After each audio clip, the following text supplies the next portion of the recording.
Oh, oh, um, mm.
Sunglasses are great at keeping the sand out of your eyes so you can see your way.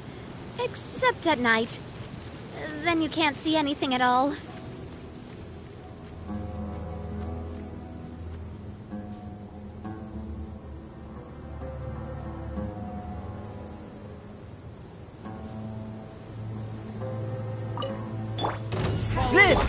Strike a pop! There is no escape!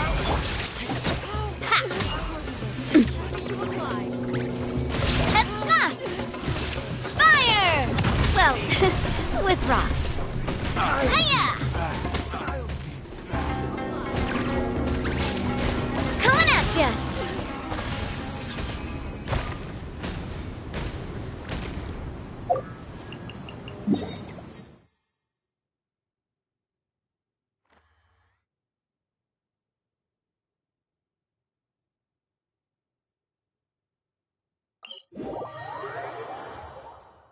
My time with the Spina has taught me that carrying an unreliable weapon is worse than not carrying one at all.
sky! Look at that scorching sun! It's like a blast furnace! You know what— Ad Astra Thank you for Ad Astra.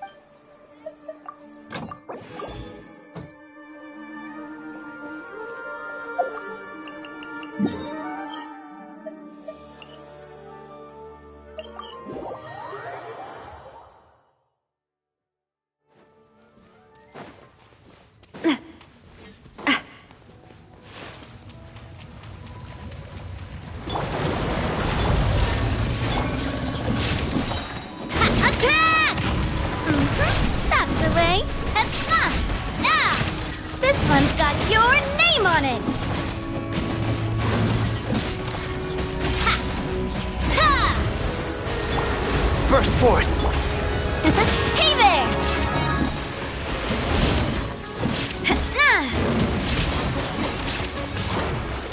Hey there!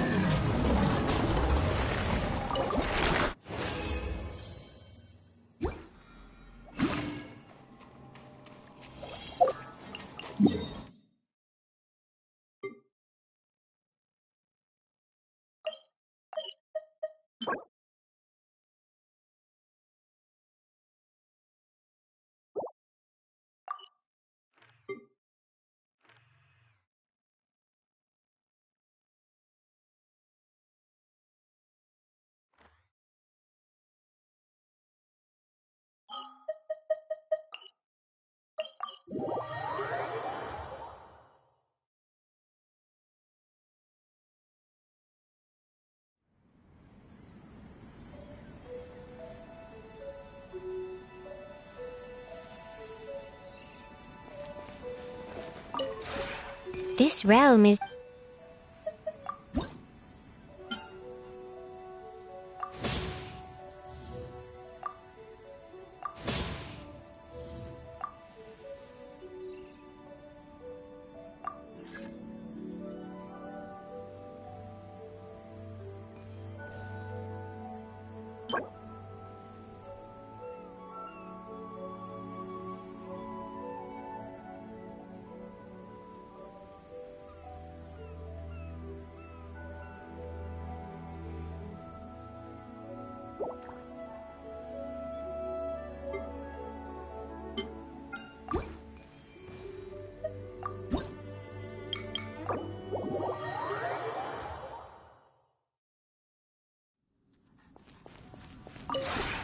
This realm...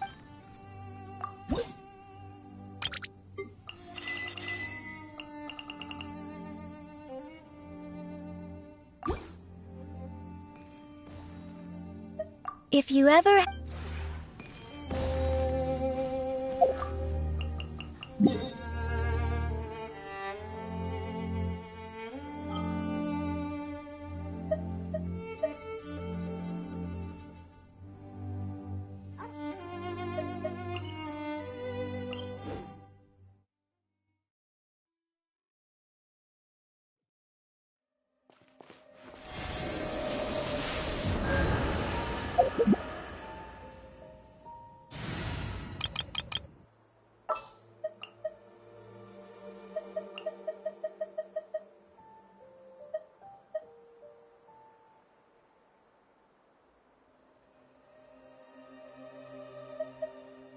My lance and crossbow are prepped and ready.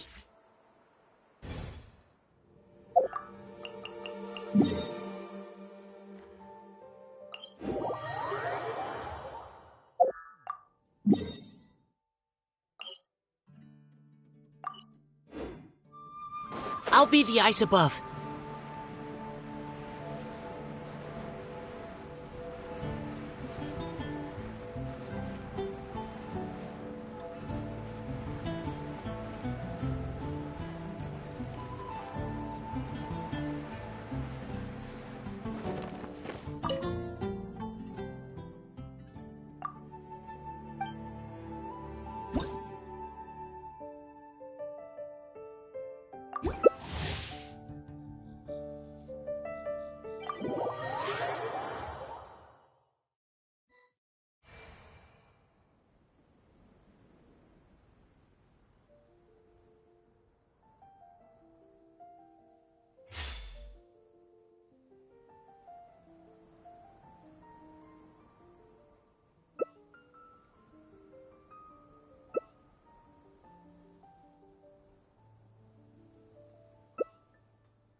Join me!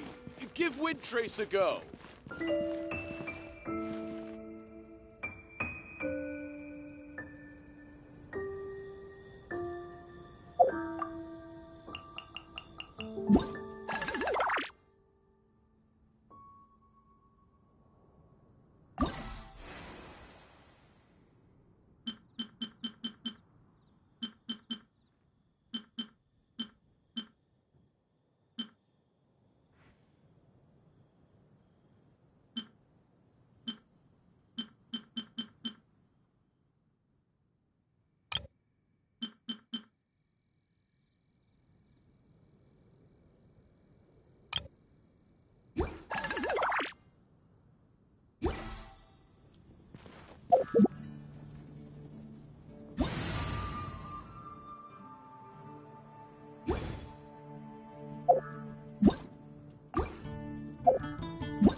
There's still a long road ahead.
local specialties in Sumeru. I want to buy more. Don't you remember your adventure plans? Welcome! I hope you'll have a wonderful day.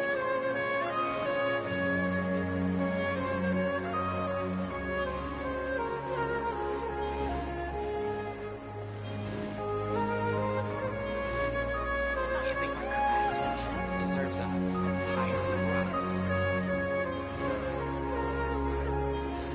It's called being a freelancer. Folks just don't get it.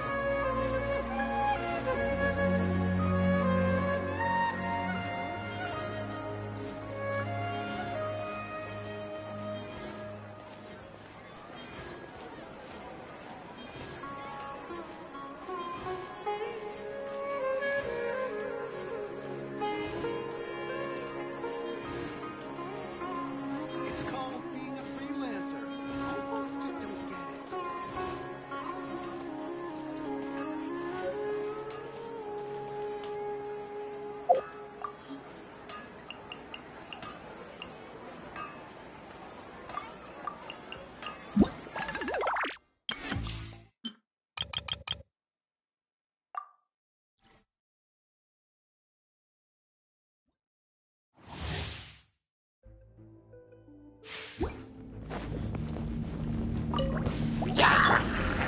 Oz, reveal thyself! Animo test 6308. Absorption test.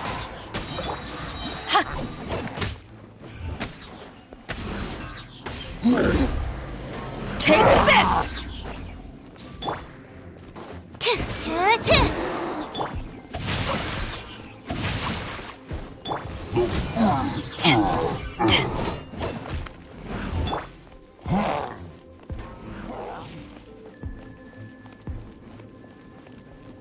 Midnight Phantasmagoria.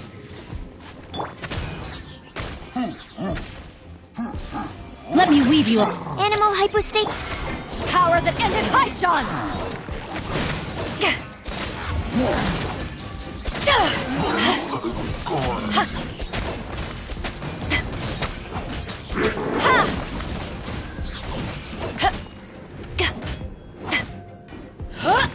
Midnight Phantasmagoria. Witness the power. Enhanced Animo mod. Eyes on me!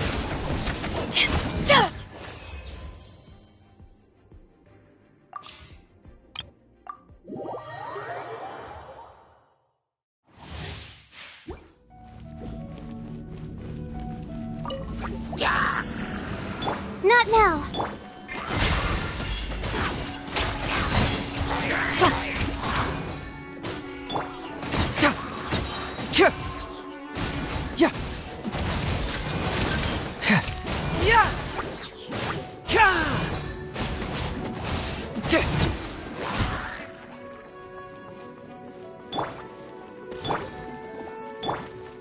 The night is cold. Don't be scared. Rain Cutter! Truth repeats its course.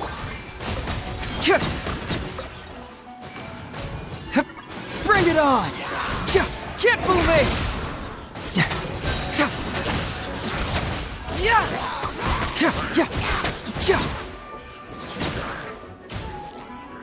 Truth hurts!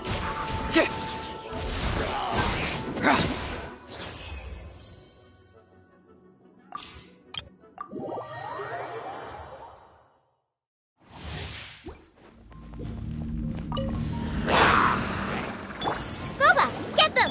Dodge this! Not now.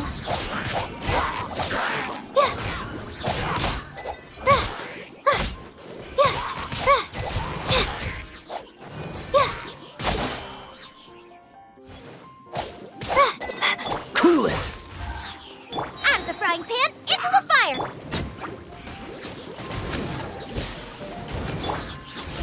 Hey, yeah!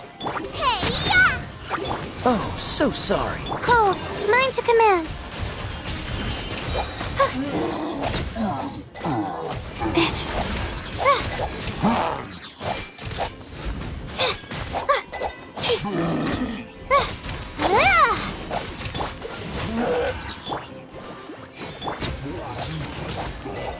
Eat this! Don't get frostbite. Don't be scared. My guiding stars!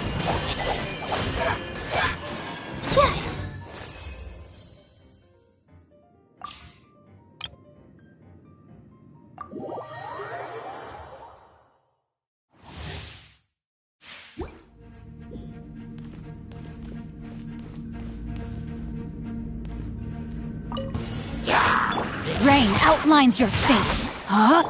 Come a little closer. Blitz. Ta! A new job. Surrendering. Witness the power. Taking a turn for the better. Yeah! Ka! Ta! Ta! Ta! Fa! Ta! Ka! Ta! Rain outlines your fate. Let's spark. Let me weave you a. Seems like an emergency. Mind the side effects. Ta! Fa! Yeah! Ta! Ta! Ta! Ta! Yeah! Ba! Ba!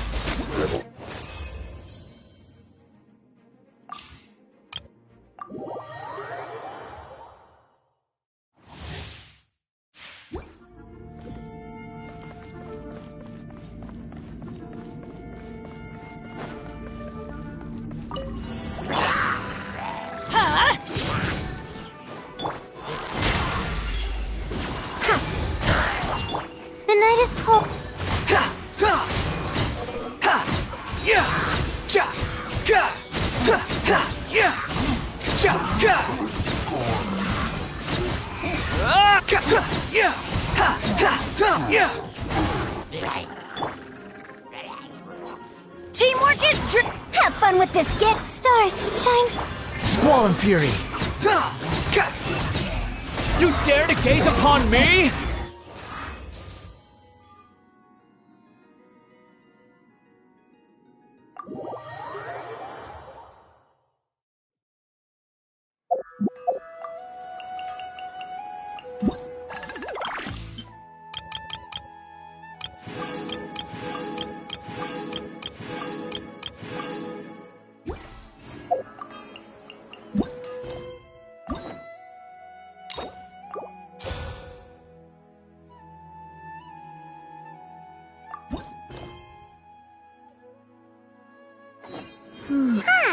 We haven't seen our Sumeru friends for a while now.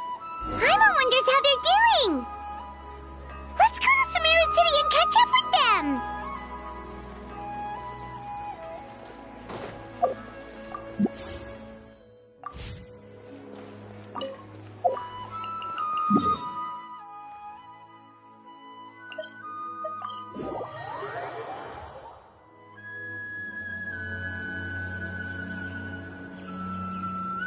Wow, the academia sure is busy during the day. But where should we go looking for people that we know? Traveler, Paimon. Cyno! It's been so long since we last saw you!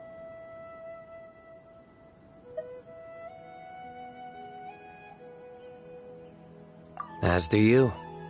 You don't seem weary at all from your travels. If anything, you seem stronger. So, what brings you back here? Oh, nothing in particular. Paimon just saw a really big mushroom out on the road the other day and suddenly missed all our friends in Sumeru. Funnily enough, we were reminiscing about you recently too. It was at a group dinner. I look forward to hearing about your travels. Something tells me we must have a lot to catch up on. Really? You were thinking of us too? What a coincidence! Indeed. Or as I call it, the biryani factor.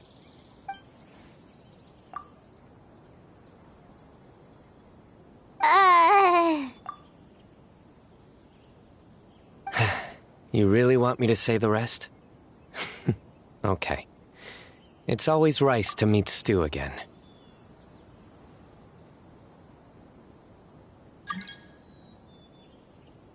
Oh, darn, he said it.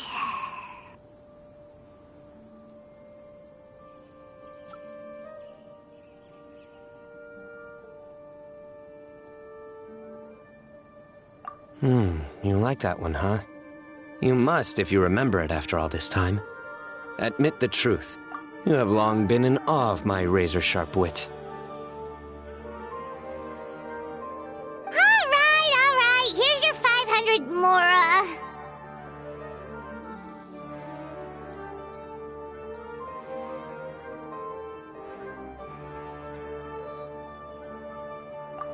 You're exaggerating.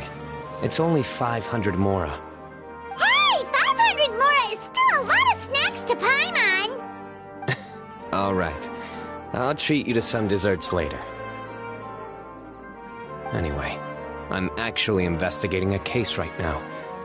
My mind is focused on work, which is why I didn't complete the joke at first. A case? What happened? Nothing major. But after finding out who was involved, I decided, on reflection, to handle this one myself. Need any help? We only came here to hang out, so we've got the time. You may as well take us with you, and then when you're done, we can, Such enthusiasm. Are you worried I'll forget about treating you to some sweets if you're not around to remind me? What? No! Alright, was it really that obvious? Obvious enough. Still, it's a fine idea.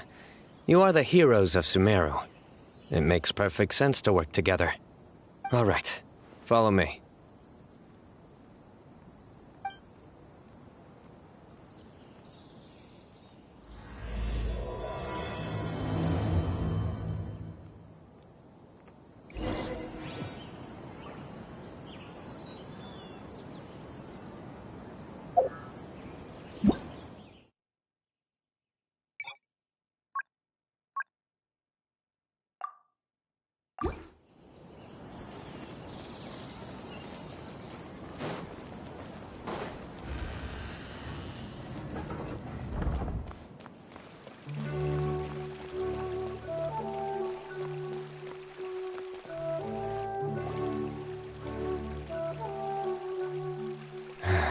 Do you see him?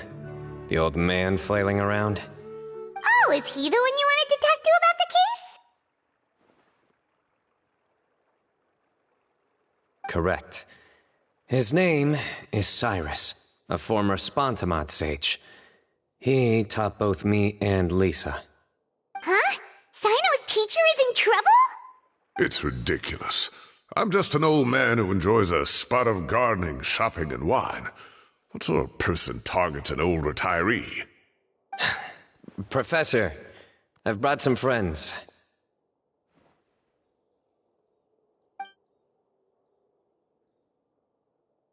Ah, Cyno. Now who do we have here? Hold on, let me think. A flying fairy dressed in white? A youth who does not seem to hail from this land? My goodness. You must be the legendary traveler in Paimon. I've heard all about what you've done for Sumeru. Wow, looks like we're really famous. I've told him about you before. You are my friends, after all. That's right. Let me summarize the situation. A couple of days ago, Professor Cyrus suddenly received a threat letter. A threat letter? Exactly. Who sends a threat letter to an old man like me, for goodness sake? This is the letter in question. Cyrus, I have uncovered your secret. If you wish to prevent it from going public, leave 10 million Mora at the back door of the cafe. Secondly, don't come looking for me. You'll never find me. But I will always be watching you and all of your secrets. Finally, if you dare to report this to the Matra, there will be consequences. Wow, they sure didn't mince their words. Clearly, this person must be desperate for Mora. 10 million Mora, what a joke. I'm just a single retiree with nothing to my name beyond the tomatoes in my garden. Where do people think I'm hiding 10 million Mora, huh? In my tomatoes? There were no witnesses, so currently the letter is all we've got. So, Traveler, Paimon, let's put our heads together. Paimon's ready too! All right, take a look. Do you see anything suspicious?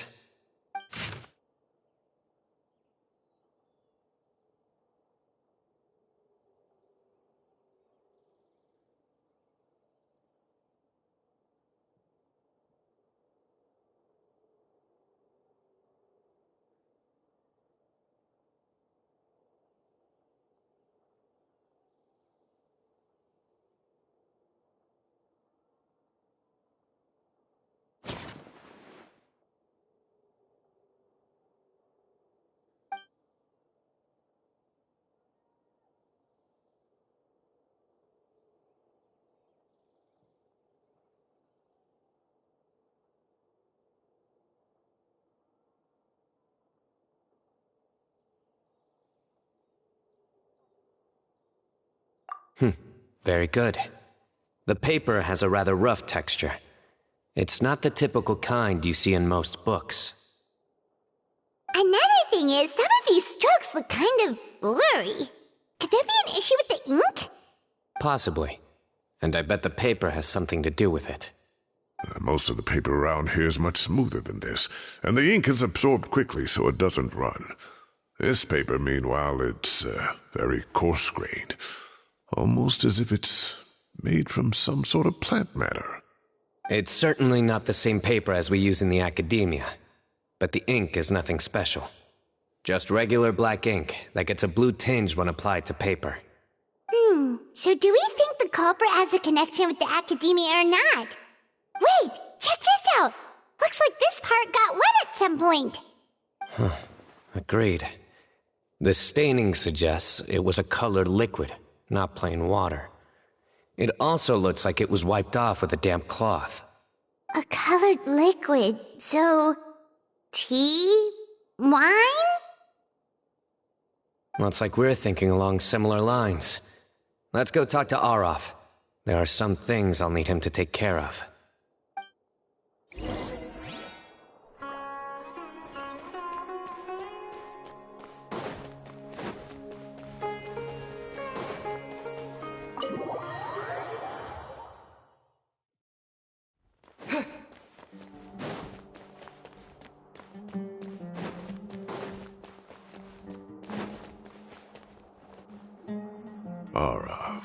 Arav. Ah, there he is.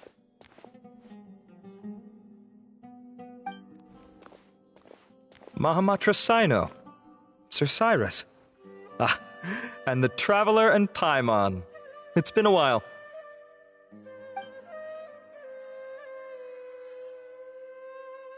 As such, I'm inclined to believe that the culprit in this case is a student at the academia. Somebody young and strapped for cash.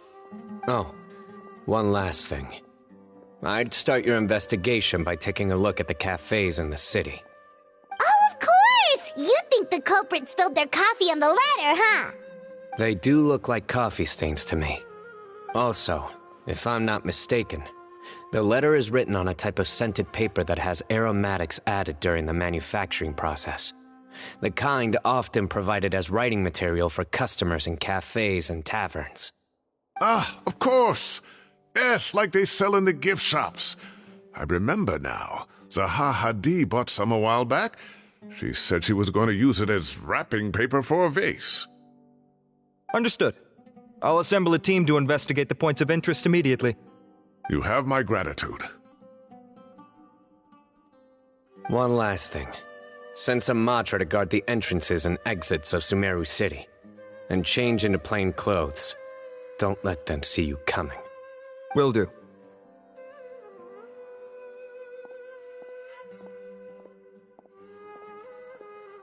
Great thinking, Cyno. So, where do we think the culprit's at right now? Yeah, they've probably been lying low at home waiting to see how Cyrus reacts. You're right, Paimon. Really? Which part? The culprit's approach. Whatever happens, they need this Mora. But just because they warned Professor Cyrus not to go to the Matra doesn't mean they know what he'll do next. So, like you said, they need to wait and see. And crucially, the culprits said they'd be watching the professor's every move. Huh? Wait, are you saying...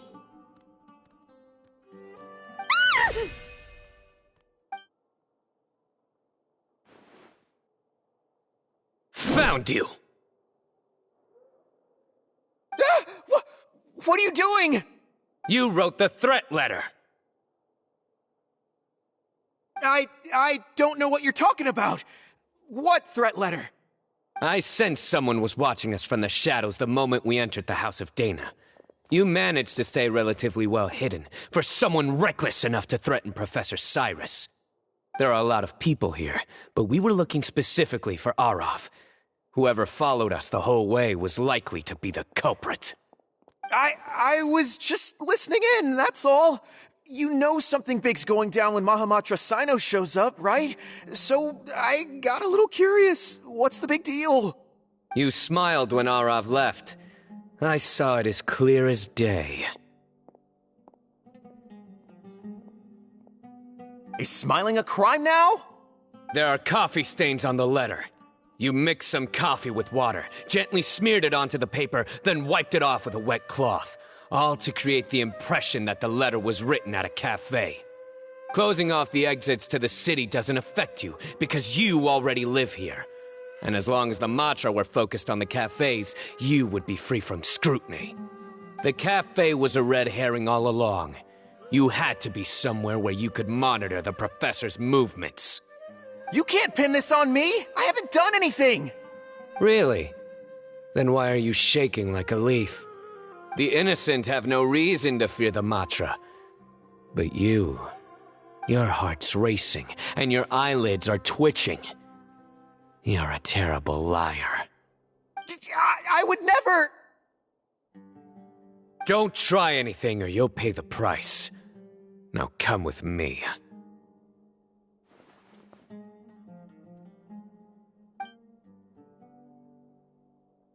Well, that was over quickly. Cyno already caught the guy.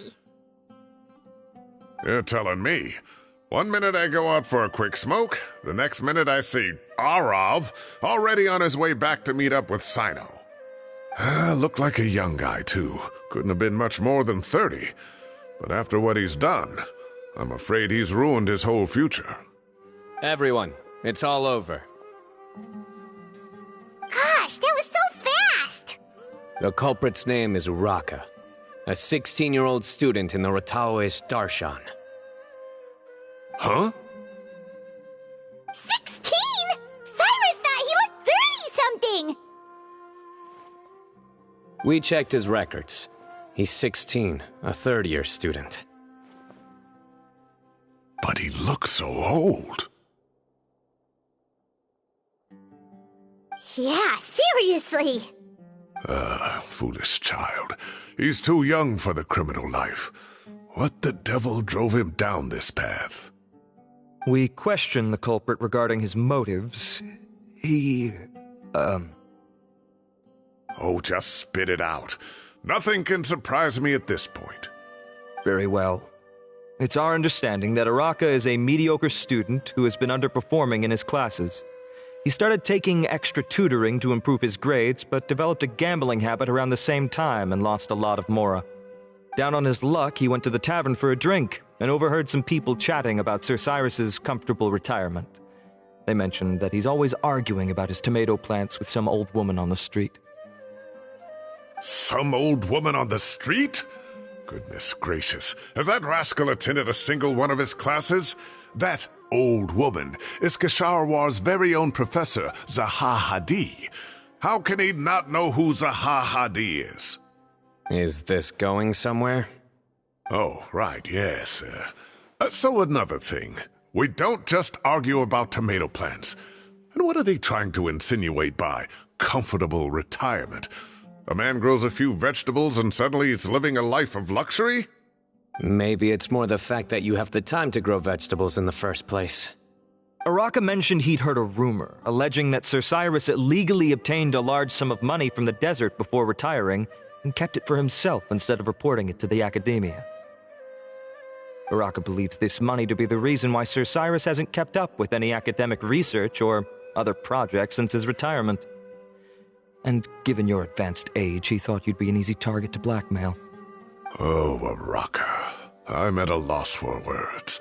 I'm so angry I don't know where to start. People make up rumors all the time. I am quite confident that Professor Cyrus has never embezzled a mora in his life. Arav, you'll have to find some excuse to interrogate Araka again later. I need you to deliver a few firm fistfuls to him on my behalf. I completely understand how you feel, Sir Cyrus, but I'm afraid that course of action goes against the Matra's principles. Professor, there's no need to be childish about this. Oh, come on. I was clearly joking. Okay. Where does this go from here? The academia will determine the appropriate disciplinary action against the student. And as for the individuals spreading rumors about the professor's obsession with tomatoes and some old woman on the street, there could be a slander case here. The Matra will continue to investigate. Who said I'm obsessed with some old woman on the street? Mind your wording or you'll start a whole new rumor. You seem confused. Oh, don't you understand? Uraka is just a young boy who made a very rash and very stupid decision based on some groundless rumor he heard. Besides, I didn't actually hand over any mora to him. The whole thing sounds a lot worse than it is. All it costs me is a little reputational damage. That's all. Please rest assured, Professor, that the academia will issue a fair and reasonable punishment.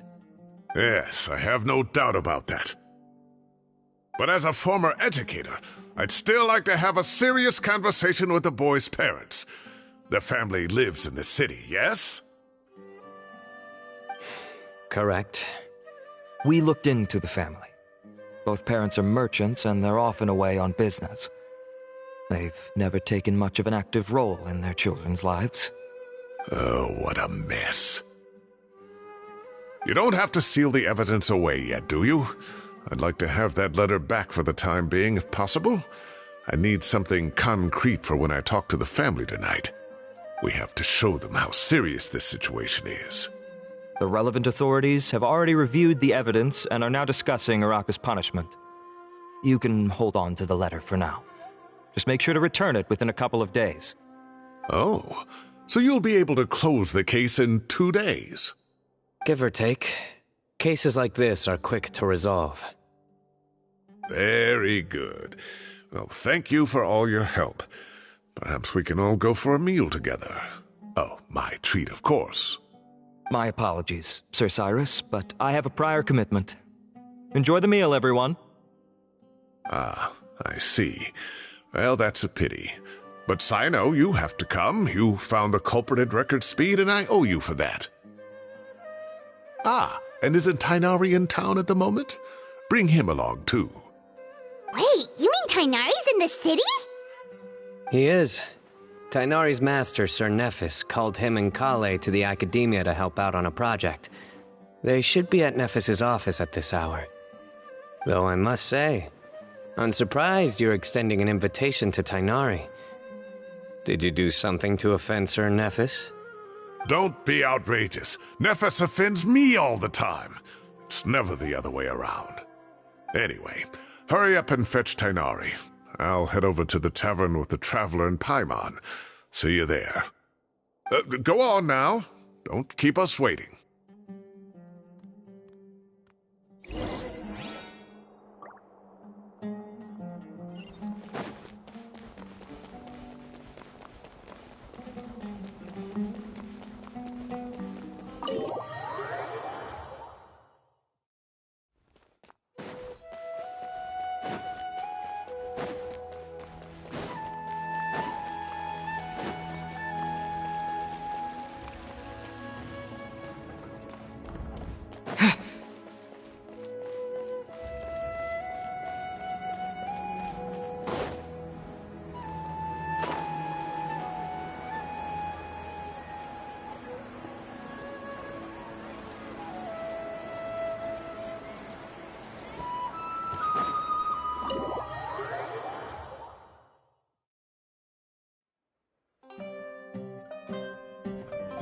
not to brag, but we never had problems like this at Ratawa Hist back when I was still teaching.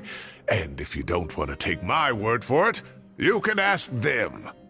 They were students at the time. They'll tell you what it was like, won't they? I was out in the forest at least 4 days a week back then, thanks to a colossal workload from Master.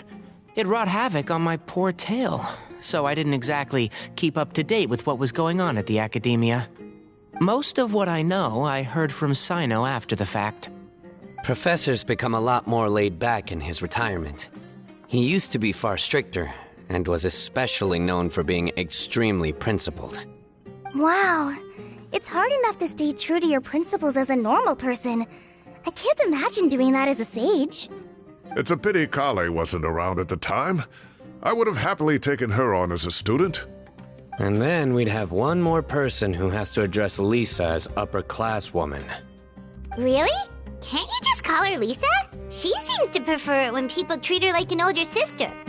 Oh, believe me, back when she was a student, nothing made her happier than the younger students acknowledging her seniority. Whoa, more food? Are you sure about this? We don't want to take advantage. Oh, don't worry about it. Order whatever you like. And if it's not enough, order some more. After all your help today, treating you to dinner is the least I can do. I thought I heard some familiar voices. Ah, and Sir Cyrus is here as well. Oh, Kaveh, it's been a while. Zahahadi was talking about you last month. How have you been? I've been all right, thank you. You're looking very well, sir. I'm glad to see it. Have you eaten yet? Care to join us? That's awfully kind of you, but I had a late lunch, so I'm not really hungry just yet. I'll have dinner a little bit later tonight. I just came to Lombard's to buy some wine, and when I heard some voices I recognized, I thought I'd come and say hello. So what's the occasion, anyway? Some sort of celebration? Consolation, more like. You wouldn't believe the day I've had.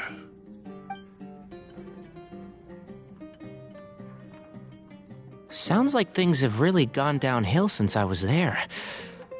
My whole time as a student, I've never heard of anything remotely like that. I can't believe how young the guy is. What are his parents going to think? Young people are always more susceptible to making rash and ill-advised decisions. Their minds are still developing. It's just an unfortunate fact of life. But still, this boy has some nerve. Just look at what he wrote. Oh, it makes my blood boil. Wow, yeah. Jeez.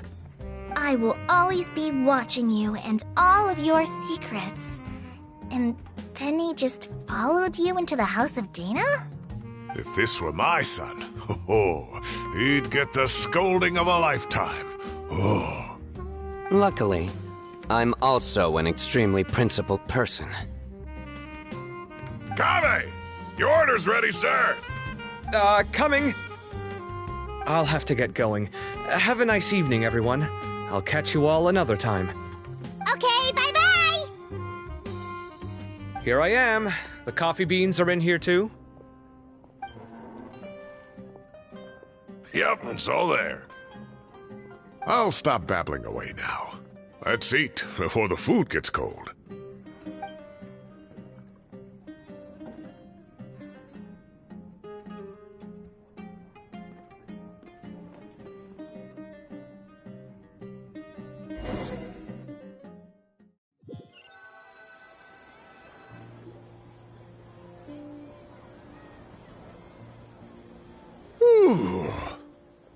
Oh, too tasty. Paimon's belly is about to explode. Oh, mine too. I'll have to walk home to burn some of it off. Thanks for dinner, Sir Cyrus. Master Tainari and I will bring you some homemade herbal tea next time. It'll do wonders for your sleep. Well, I look forward to that.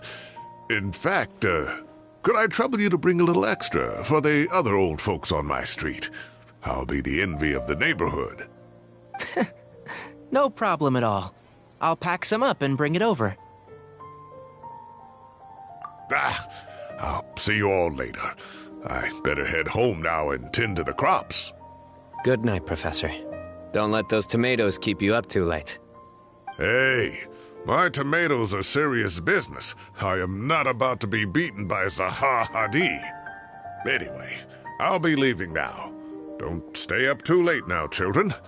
I bid you all a good night. Take care. Have a safe trip home. All right. Now, we finally have some us time. What do you mean, us time? Well, I was talking with Tainari and Kale, and since we all have some free time, we thought we could all go camping together. Think of it as our way of welcoming you back to Sumeru. Camping?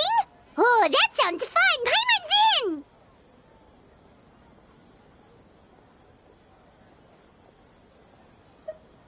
Wait, no! That's my job! Don't take it away from me. Why don't you and Paimon help out Master or Cyno? You don't have to play the hero when you're out with us. This is your chance to just, laze around and switch off for a bit. Everyone, let's meet tomorrow afternoon at the riverbank to the southeast of Gandharvaville. No need to bring anything. We've already packed everything for the trip. Just bring your delightful selves and prepare to have some fun. You got it! We'll be there! Great. Then we'll see you tomorrow.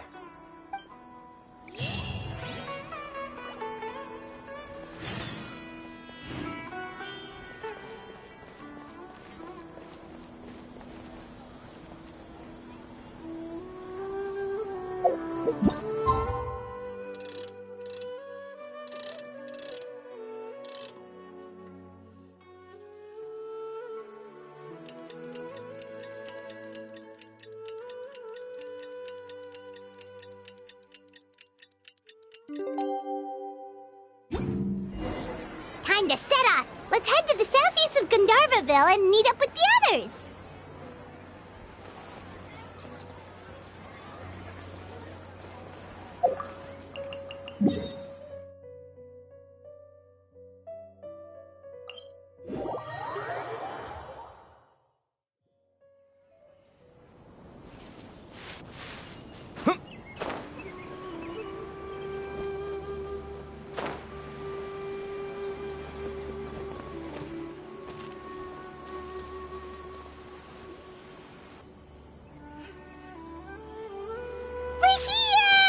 Wow, you guys are ahead of the game! You set up the tents already!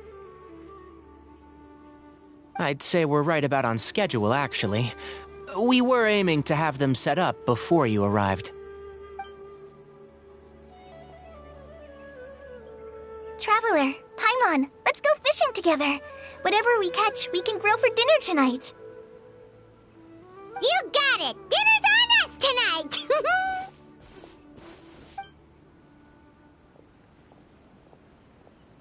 I hope I can contribute too. The other forest watchers gave me some fishing tips a little while ago. I'm really looking forward to giving them a try.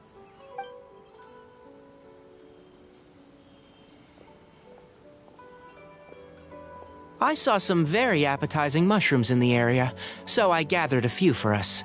I'll leave them here along with some fresh fruit. Wow, camping with a forest watcher is the way to go! They think of everything! And even if they don't, they can improvise! This is true. I don't think I've ever had a single rough day in this forest.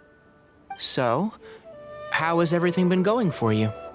Well, there's been some high points and low points, but we've had some unforgettable experiences along the way.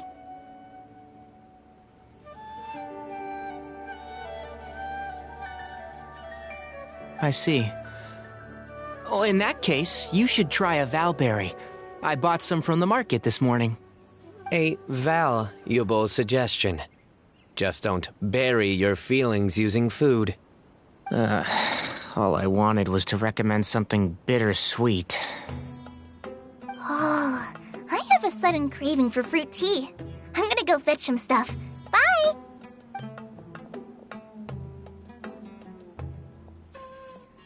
She sure made a run for it.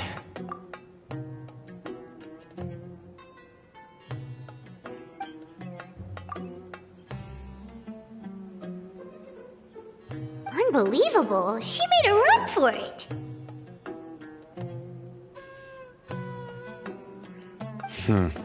So Kale chose the path of tactical retreat. Could it be she foresaw what shall soon come to pass?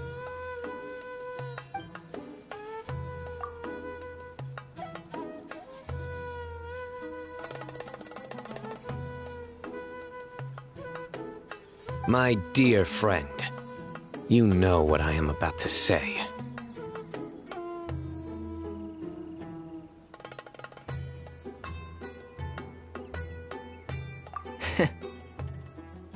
Excellent! A kindred spirit. A great warrior can sense when a duel is nigh. But it looks like we'll get told off if we start playing now. Let's enjoy the nature for a while longer.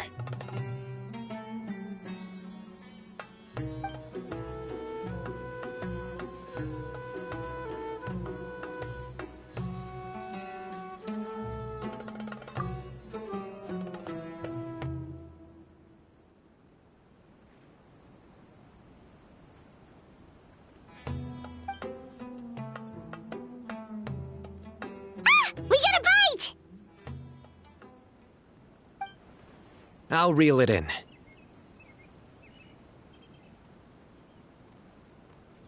Firewood, spices, snacks, and drinks. Everything's ready. Once Kale gets back, we can light up the fire and start grilling.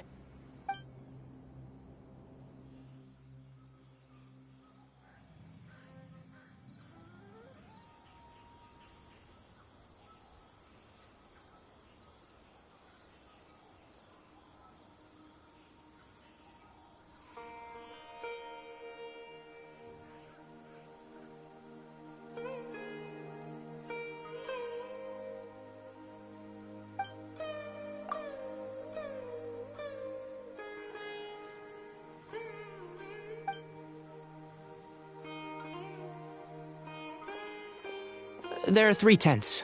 Which one do you two want to take?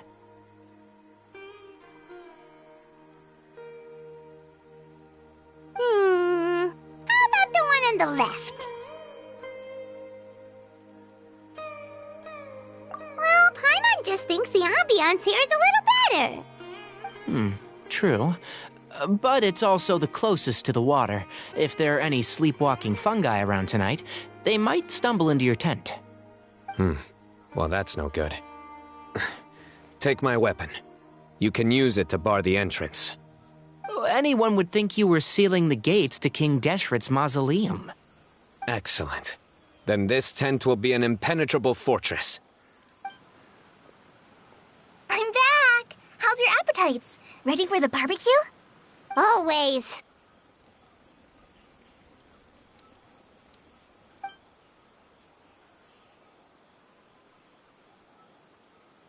Oh, it smells so good. Paimon's drooling.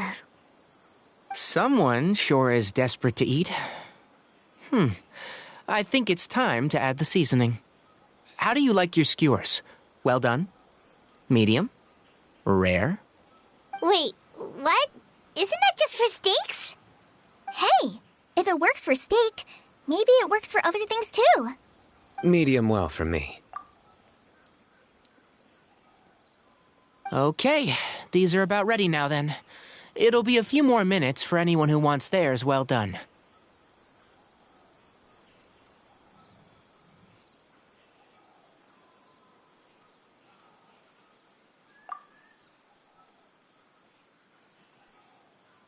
Oh, that was so delicious. If Paimon's stomach had space, she'd eat 3 more skewers. I ate a lot too. Here comes the food coma. If you're tired, then go rest. You must be getting sleepy too, Paimon. Why don't you guys head to your tents? Cyno and I will clean up. Tonight I show you mercy. Our sacred duel will take place another day. Good night.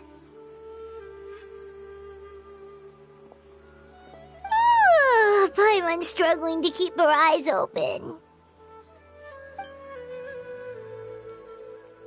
Oh, don't forget this. The staff of the Scarlet Sands.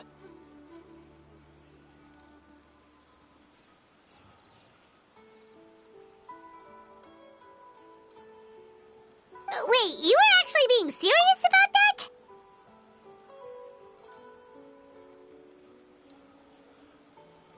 It's a very powerful weapon.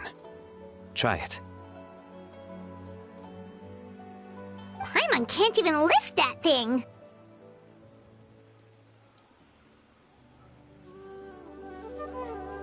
Fair enough.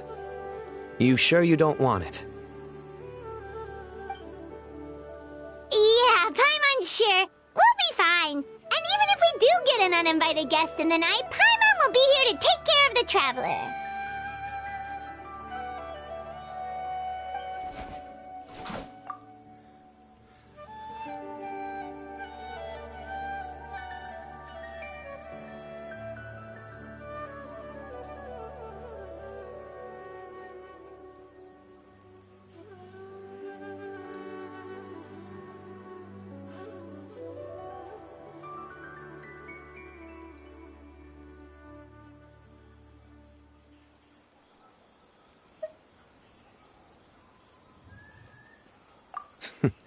That reminds me of a parting king of invocations.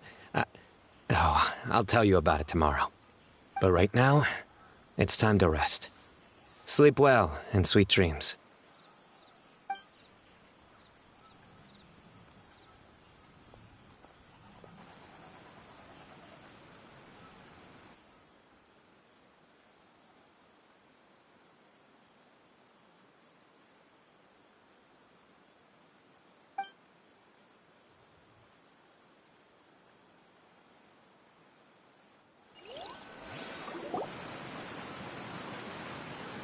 I think they should all be here.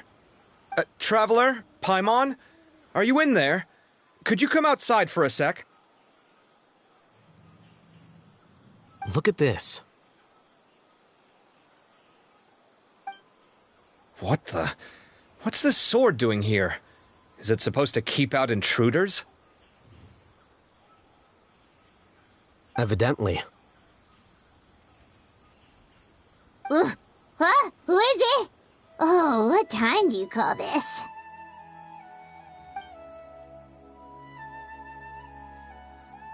Paimon's gonna take out the sword. Yeah!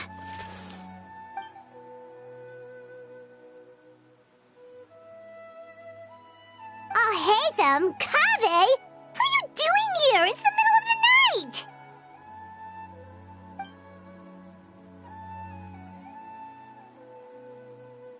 Sorry to wake you up at this hour of the night, but we've got a situation on our hands. Let's get dressed and talk about it outside.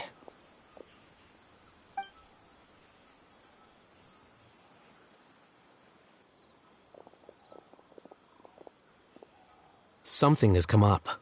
And since it pertains to Cyrus and Cyno, I deemed it essential to inform you all. Whoa, back up. Let's start from the beginning.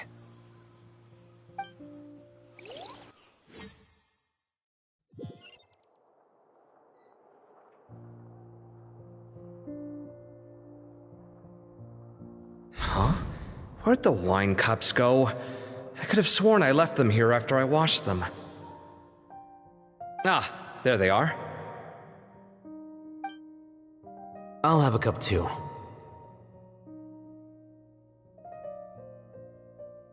Can you see if the cookies are still on the table?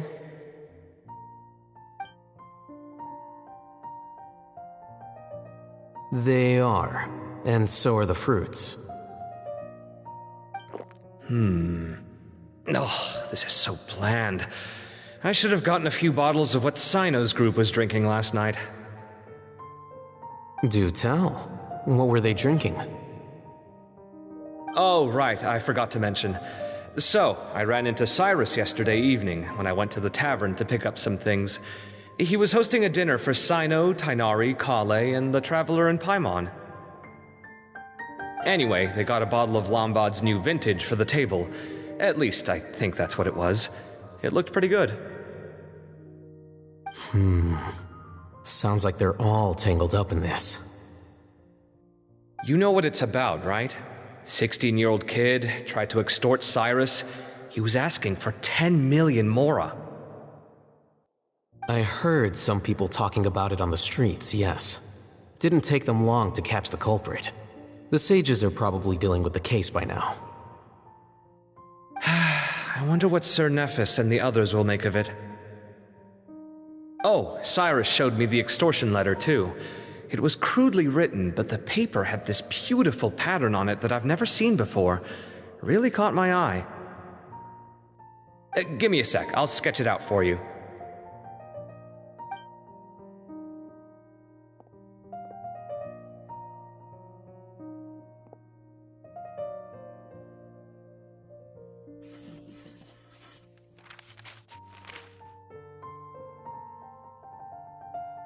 Okay, done.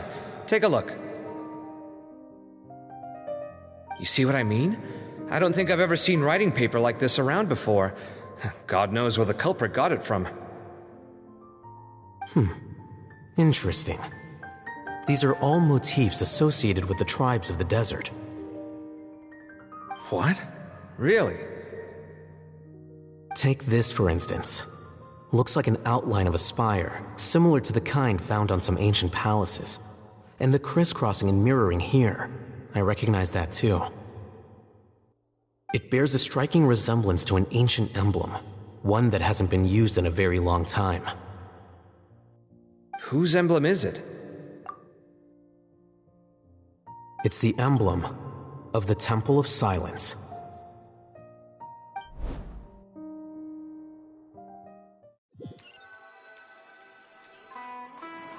After discussing it with each other, we both agreed that something didn't feel right, so we went looking for you. This was a long way to come from the city. Alhaitham figured you were probably with Tainari, so Gandharvaville was our first stop. But the Forest Watchers told us that you'd gone camping. Then, just as we were heading off to the campsite, we ran into Cyno. He said he was on a supply run. We exchanged a few words, and then he ran off. Hold on. So what's the deal with that emblem you were talking about? The Temple of Silence, you said? What is that? Should we be worried? Is everything okay? Give me a second. Let me get Kale.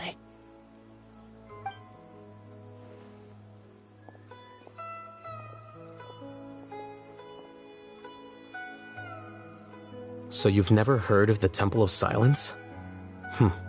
Well, to put it simply, it's an organization that has existed in Sumeru for over 1,000 years. These days, you can find a Temple of Silence office in the academia. Theoretically, it's responsible for the custody and disposal of information and documents not fit for public dissemination. At least, that's what they tell the outside world. In truth, it's essentially a vestigial institution nowadays. There's an office with their name on it, but it's functionally obsolete. Historically speaking, the original Temple of Silence is said to have been established by Hermanubis, one of the 7 pillars of King Deshret and the greatest of all sages. Most of the organization's members hailed from the desert. By contrast, none of the Academia Temple's current members are from the desert region, nor do they use any symbols connected with the desert folk. So the Temple of Silence at the Academia is just a fake? Wow. It's possible. The real question is, why?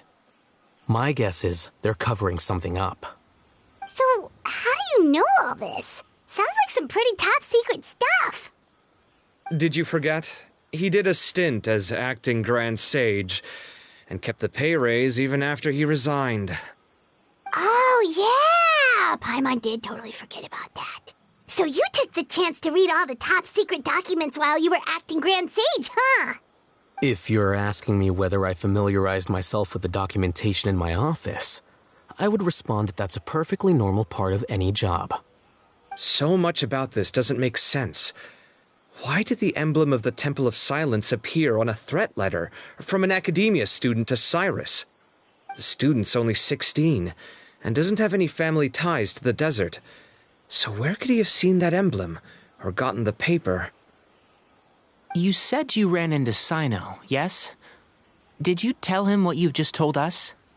Yep. He ran off as soon as he heard what we said. Given that Cyrus is involved, he's probably halfway through solving the case by now. Still, we should try to catch up with him. At this hour of the night, Cyno will probably go looking for Cyrus at his current residence. If the Academia's Temple of Silence really does exist just to cover up the truth, the sudden appearance of this emblem can't be good. It's sure to stir up trouble.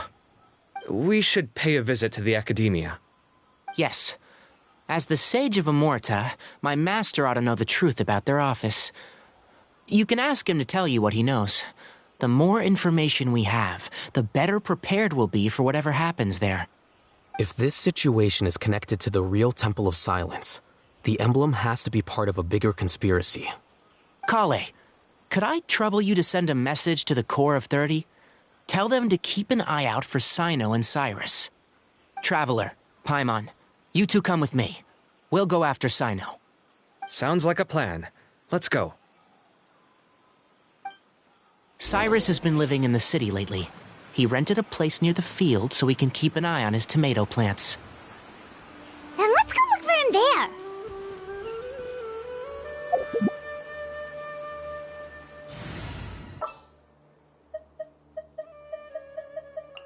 Let's go gather some samples.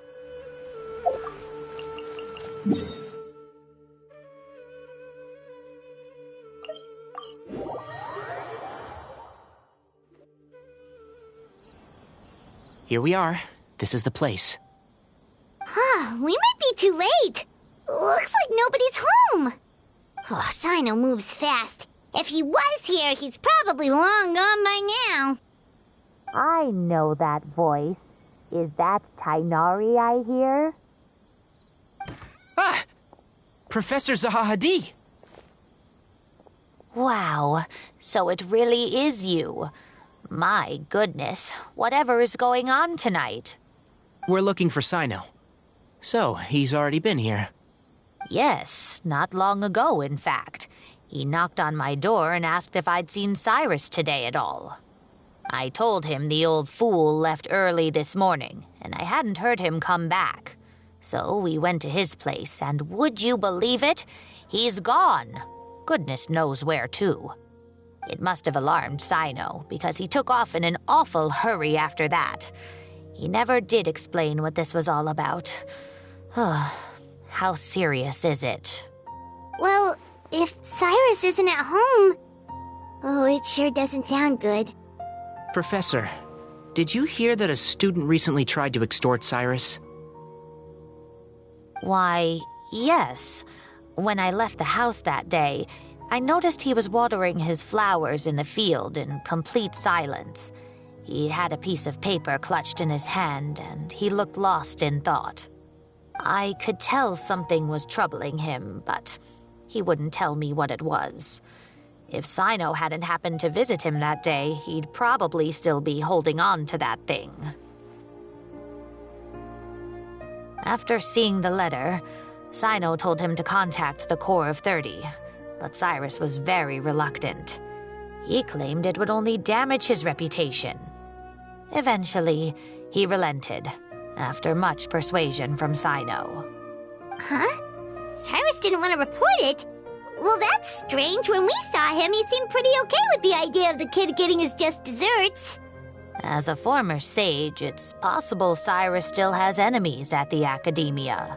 That's why Cyno was so insistent that he report the matter to the authorities. I was there while they were going back and forth over it. So Cyrus initially hoped to stop this from going public. But why?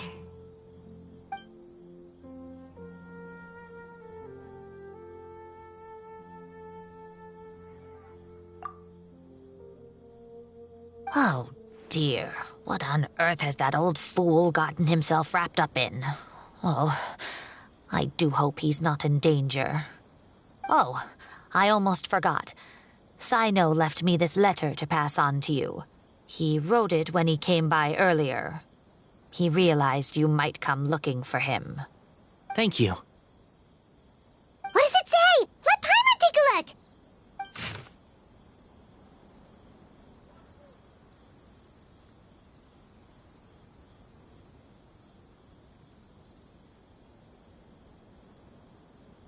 My friends, this is a rather complicated state of affair. Unfortunately, I cannot disclose more than that. I ask you to understand and accept that I had to act alone at this stage. Don't come after me. Yep, that sounds like Cyno. Thank you, Professor. Please do not worry. We will do all we can to protect both Cyno and Cyrus.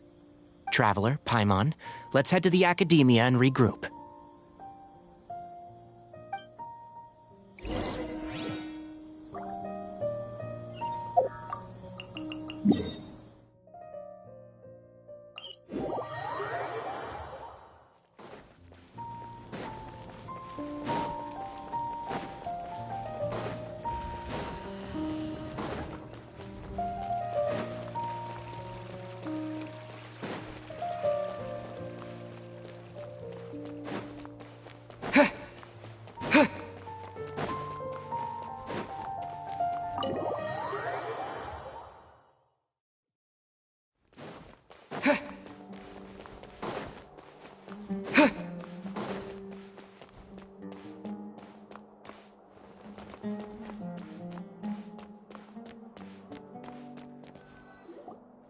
You're here? I thought you were going after... I guess you lost their trail. We went to Cyrus's house. No one was there. Cyno got there before us, but he was long gone by the time we arrived. He didn't say where he was going? No, he left us a letter and told us not to go after him. Can't say I'm surprised. Typical Cyno. Anyway, some updates on progress on our end. I drew the emblem from memory again, but in more detail this time.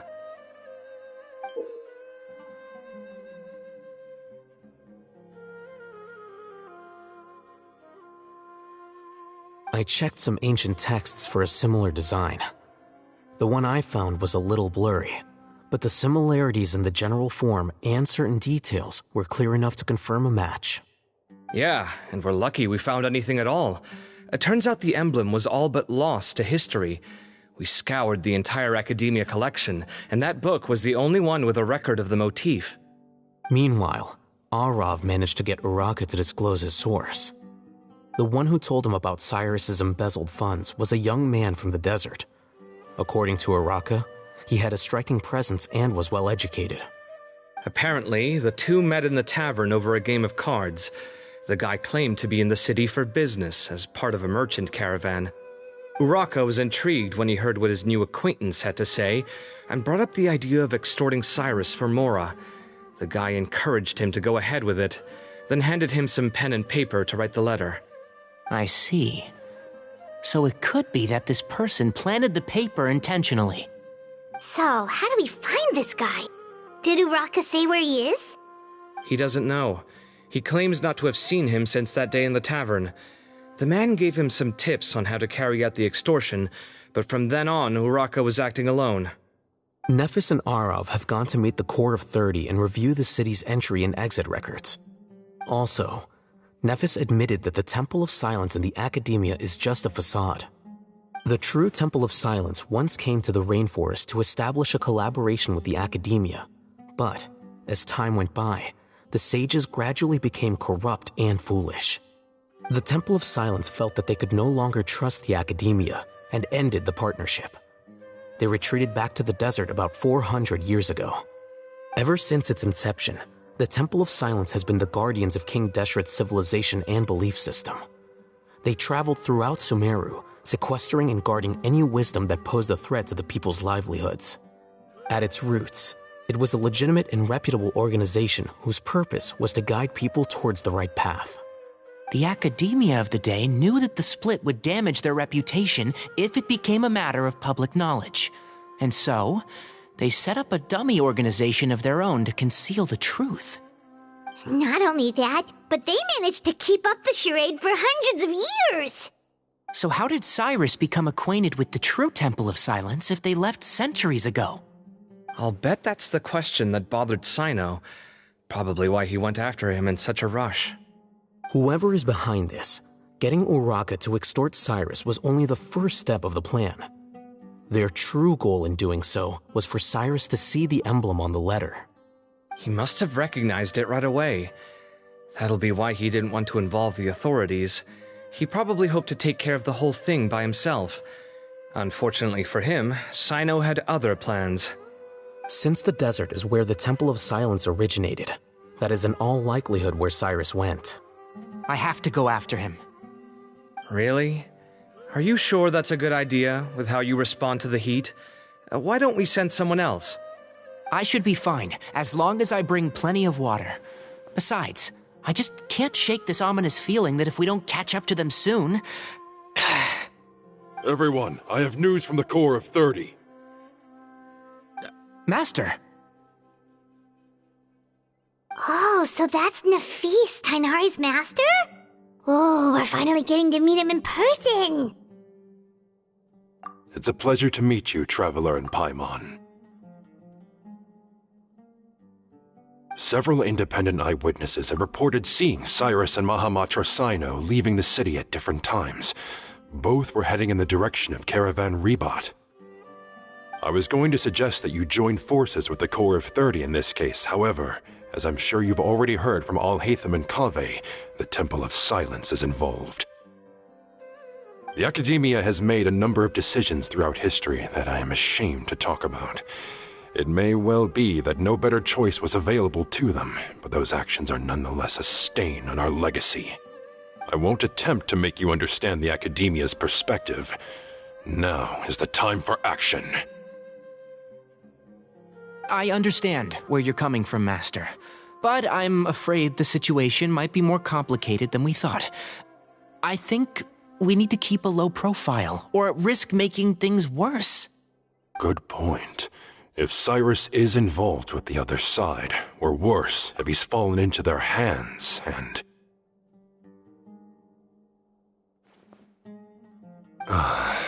Everyone, we have to get Cyrus and Cyno back safely.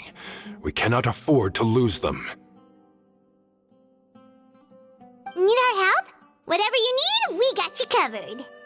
Really? Wonderful. You have my most sincere gratitude. Arav and I will continue to follow up on the lead from Uraka. Kaveh, Scribe Alhaitham, I'd like to ask you to cover the duties of the House of Dana.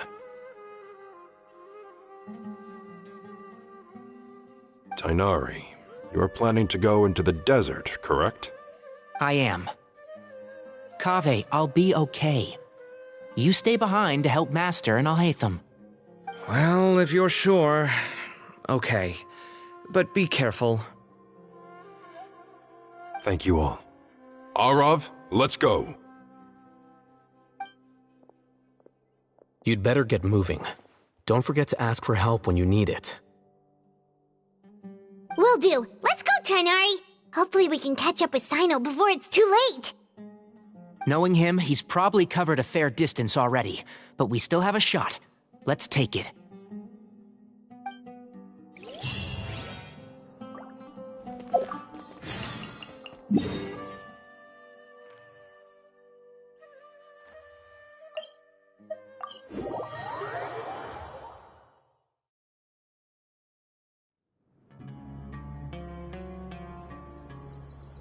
Okay, we made it to Caravan Ribat.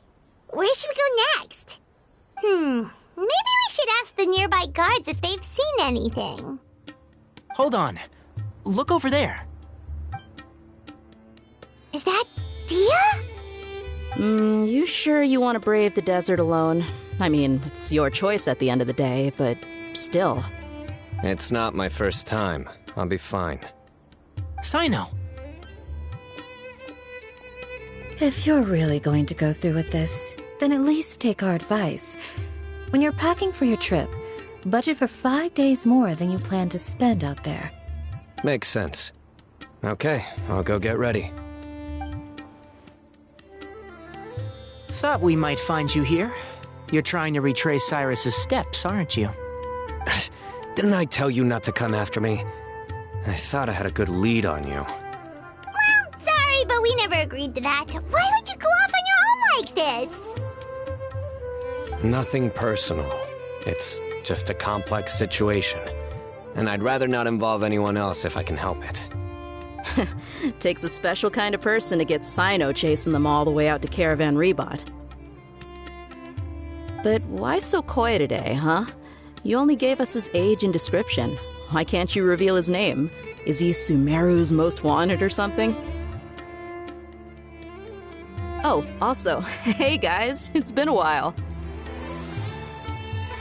Dia and Candace! So nice to see you.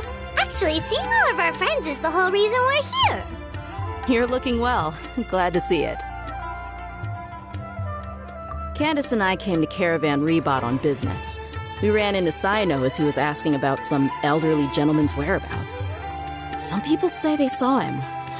Guess he stood out as an older guy heading into the desert alone with just a sumpter beast in tow and very few supplies. That's gotta be one heck of a story there. Cyno, it's okay if you can't tell us anything about the case, but let us know how we can support you. We're here to help however you need.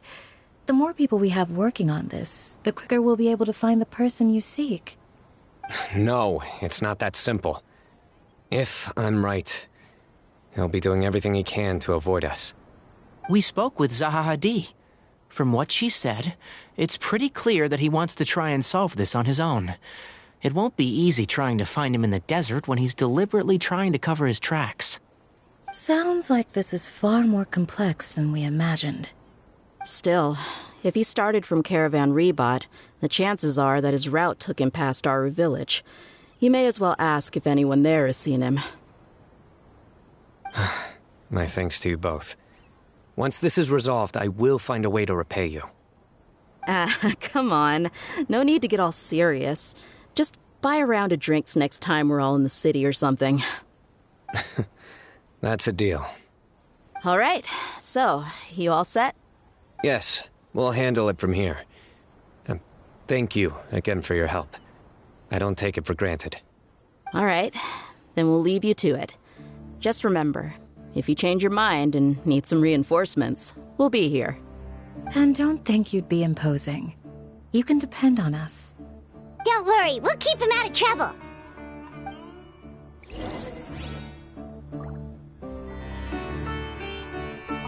Cyno should count himself lucky that the Traveler and Tighnari got here when they did. What was he thinking, trying to play the lone hero? The desert tests the character of all who enter it, and only those with wisdom and courage shall prevail. But take heart. With his companions by his side, no harm will come to Cyno.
Hold on.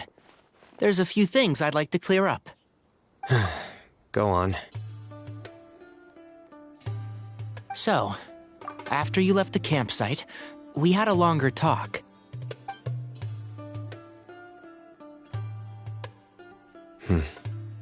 Clearly, we've only scratched the surface of the Temple of Silence question. It doesn't surprise me at all that the one in the academia is a fake. Do you have any connection with the Temple of Silence? I do. I trust you're all aware of the spirit that gives me my power. Hermanubis, the original founder of the Temple of Silence. Due to my unique constitution, I was put through a number of trials in the desert when I was younger. Later, I met the professor, and he brought me to Sumeru City. But my memory of that time is hazy. I can't recall much. It's a good thing that Kaveh noticed the emblem on the letter. Without that, I don't know if we would have connected the dots and realized there was more to this case than mere extortion. I did not recognize that symbol at all. Whether that's because I've never seen it, or because my memory fails me, it's hard to say. Yeah, you're right. Thank goodness for Kaveh, and for Alhaitham's diligence during his time as acting Grand Sage. But Cyrus must have recognized it right away, right? Otherwise, he wouldn't have had any qualms about you reporting it. Oh, maybe his connection to the Temple of Silence goes even deeper than yours. I suspect so too. Professor has never once mentioned the Temple of Silence in conversation. And whenever the conversation turns to Hermanubis and the concept of spirit indwelling, he avoids going into any depth. Well, speaking of avoiding things, you do realize, don't you, now that we've caught up with you, you're stuck with us for the rest of the way. I am aware. And I have accepted it. Or rather, I don't see how I could manage to ditch you en route, so I might as well accept that you're coming with me. That's right. Fact is, we're coming with you whether you like it or not, so the best option now is to try to look out for each other. Ha! Fair enough. Then at least let me buy you a drink once we're back in the city. Works for me. All right, off we go. Let's start by seeing what the guards here can tell us.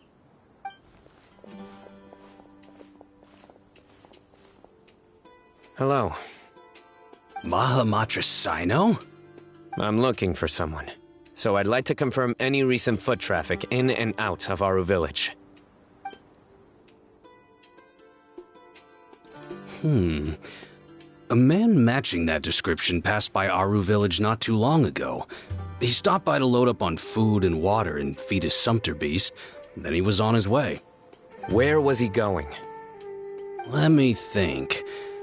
He took a seat by the entrance of the village for a while and had a brief chat with the person who came to deliver the water. He said he was headed somewhere near an oasis, but he didn't mention which one. Do you have a map? I can mark out the direction he was heading and the best routes to any nearby oases. I have one. Mark away. Great.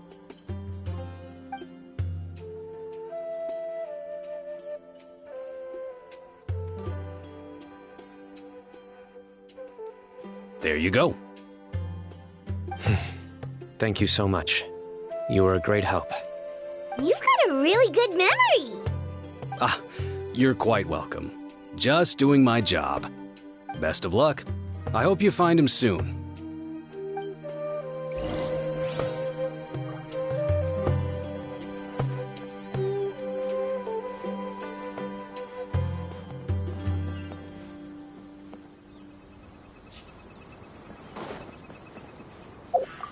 What's the big...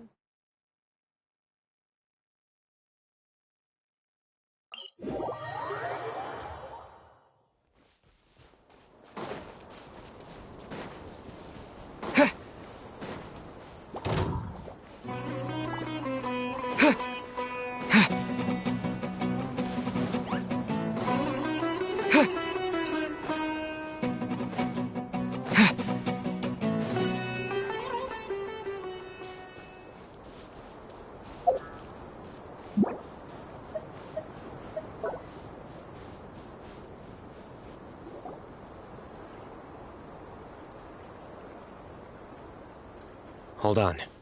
I see some people over there. Do you think it's safe to ask them what they know? Should be. I'll go...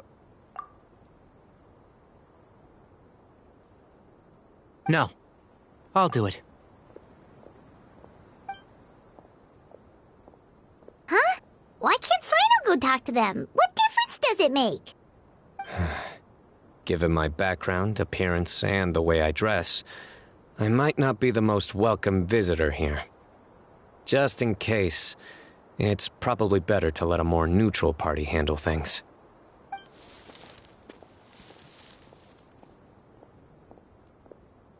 Ah, hello there. I hope I'm not interrupting. My friend and I are looking for an elderly man who's gone missing around these parts. Any chance I could ask you a couple of questions? Oh, a missing person, huh? Sure. What do you want to know? I'm just wondering if you've seen him. Let me give you the details.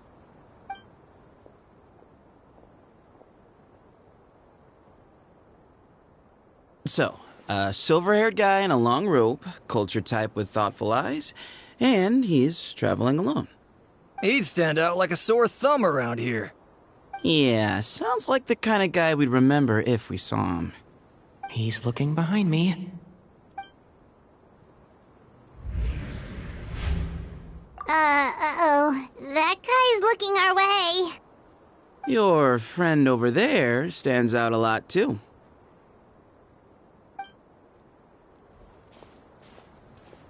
Hey, aren't you Cyno, the General Mahamatra?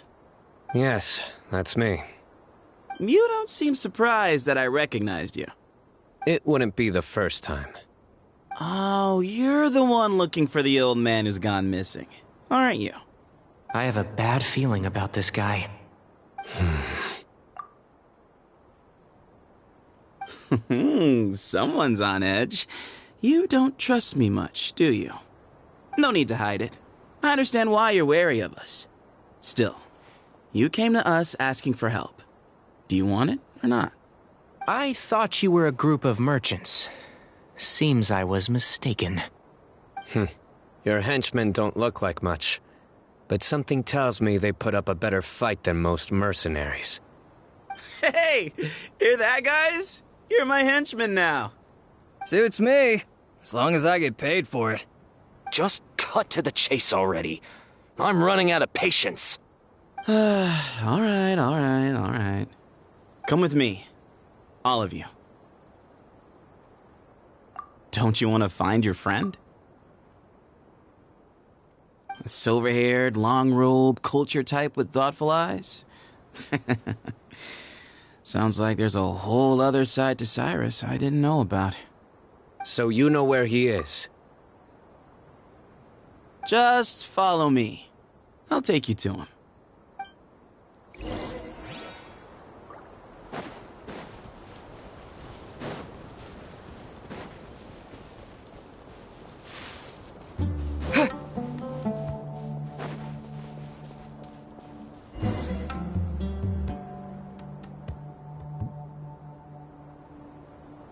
And here.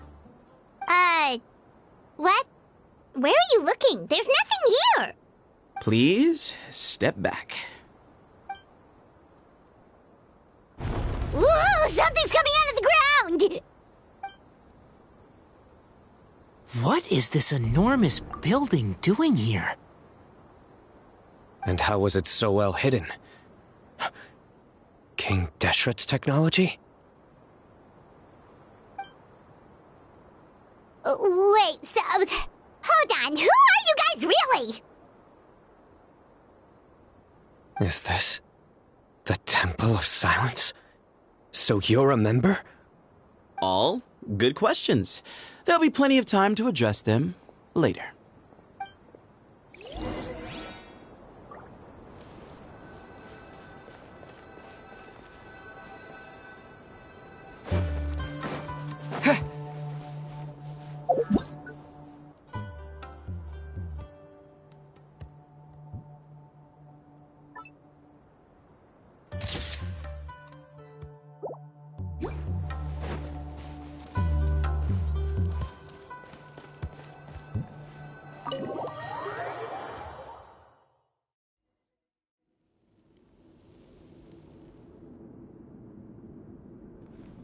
This is not what Paimon was expecting to find in the desert, especially not hidden right next to an oasis.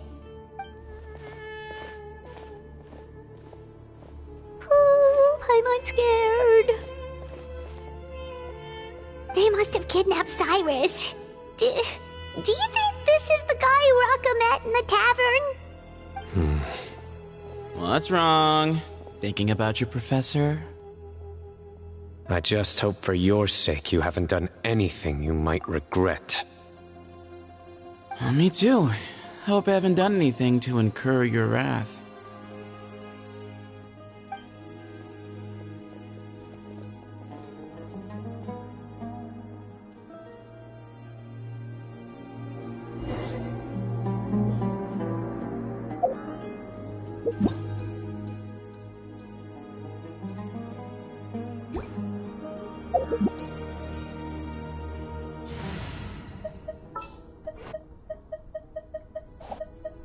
Let's get this interview started.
Say cheese!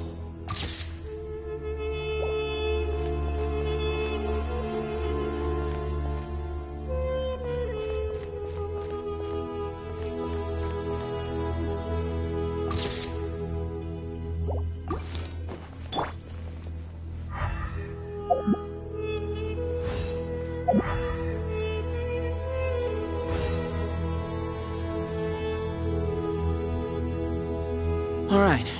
You can wait here for now. I'll inform our leader that you've arrived at the Temple of Silence. Sit tight until he comes to greet you.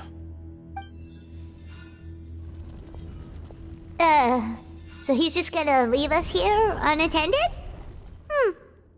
Maybe we're not being kidnapped after all. They can't have been at the Oasis by chance. They were waiting for us.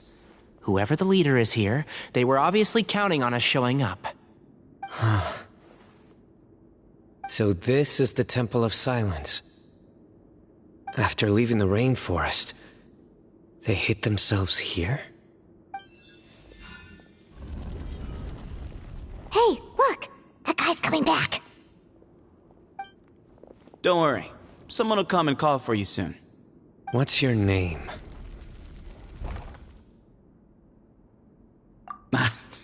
Sorry, guess I was so delighted to see you, I forgot to introduce myself.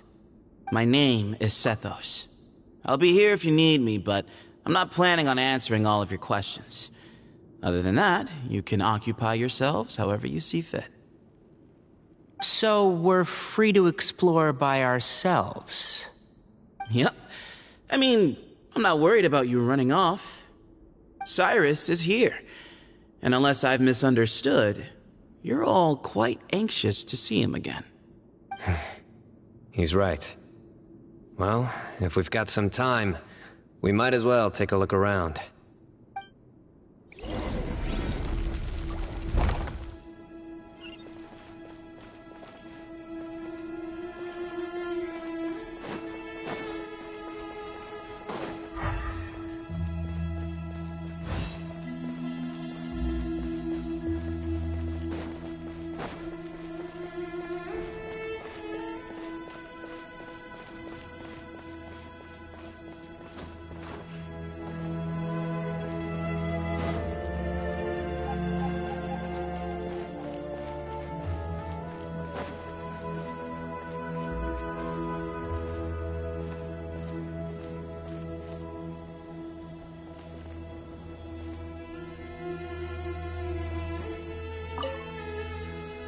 I never imagined that the true Temple of Silence would be hidden somewhere like this. We've passed through these parts before, but never noticed anything. That's King Deshret's technology for you, I guess. It borders on the miraculous. Amazing to think that it's been preserved intact all this time. We should be wary of our hosts. Still, at this point, we can be confident that the professor is safe and sound, so that's something.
Have you got some time to chat? Sure. Although, I'm assuming by chat, you mean you have questions for me? I don't blame you. Anyone else would.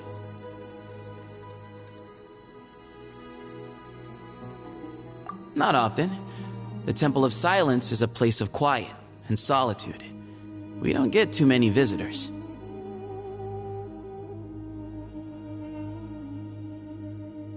Yes, that was me. Although, tricked is a stretch. He was asking everyone in the tavern about ways to make some easy money. He insisted that nothing was off the table, even if it broke the law. So, I told him that Cyrus had embezzled a large sum of mora from the desert. So you framed Cyrus for a crime that he did not commit? No. That's not entirely true. Let me jog your memory. The letter just said that he had uncovered Cyrus's secret. It didn't say what secret that was. Of course. Uraka was a great accomplice, really. Very cooperative with a little bit of wine in him. Did exactly what he was told. And not much of an original thinker, though. It doesn't surprise me that he struggles academically. Why did Cyrus leave for the desert as soon as he received the letter? You'll have to ask him that one yourself. Certain things I can't answer for him. I'm neither judging nor defending him. All you need to know is that he recognized our emblem, and it was his own choice to take the bait.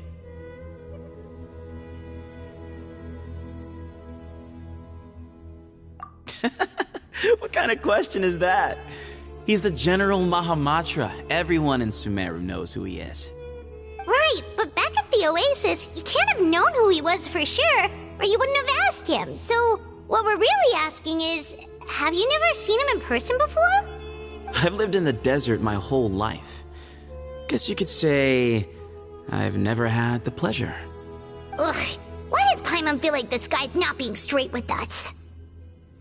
Come on, we've only just met. If I give you all the answers up front, you'll have nothing left to look forward to. Nope. Not once. Really? I have no need to go there. Not when the taverns are full of the Urakas of this world.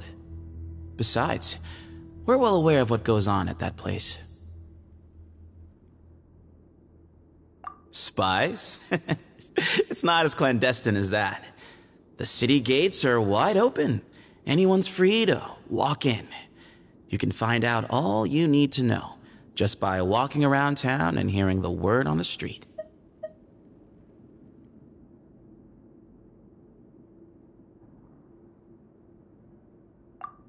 Mm-hmm.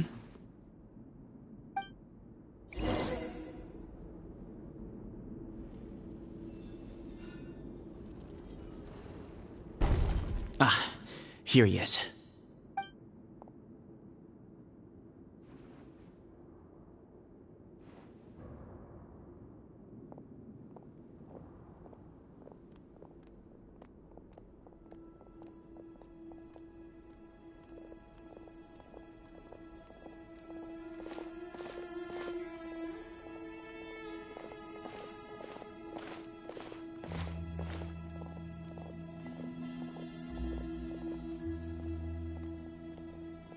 Grandfather, the person you wish to see is here. Well done, Sethos.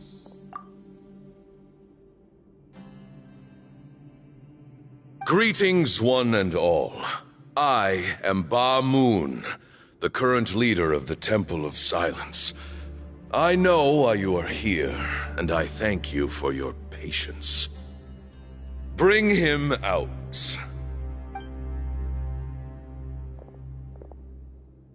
Professor! Cyrus, are you okay? Ah! Watch what you're doing! Oh, my apologies. We have no intention of causing you distress. But you must understand, Cyrus is of great importance to us. We had to find a way to bring him back to us. Cyrus owes me his life. And to the Temple of Silence, he owes a debt of gratitude. I let him go a long time ago, but now, the time has come to demand payment. I wanted to end my feud with this old bag of bones before you caught up with me, but you got here so quickly. Just leave, Cyno.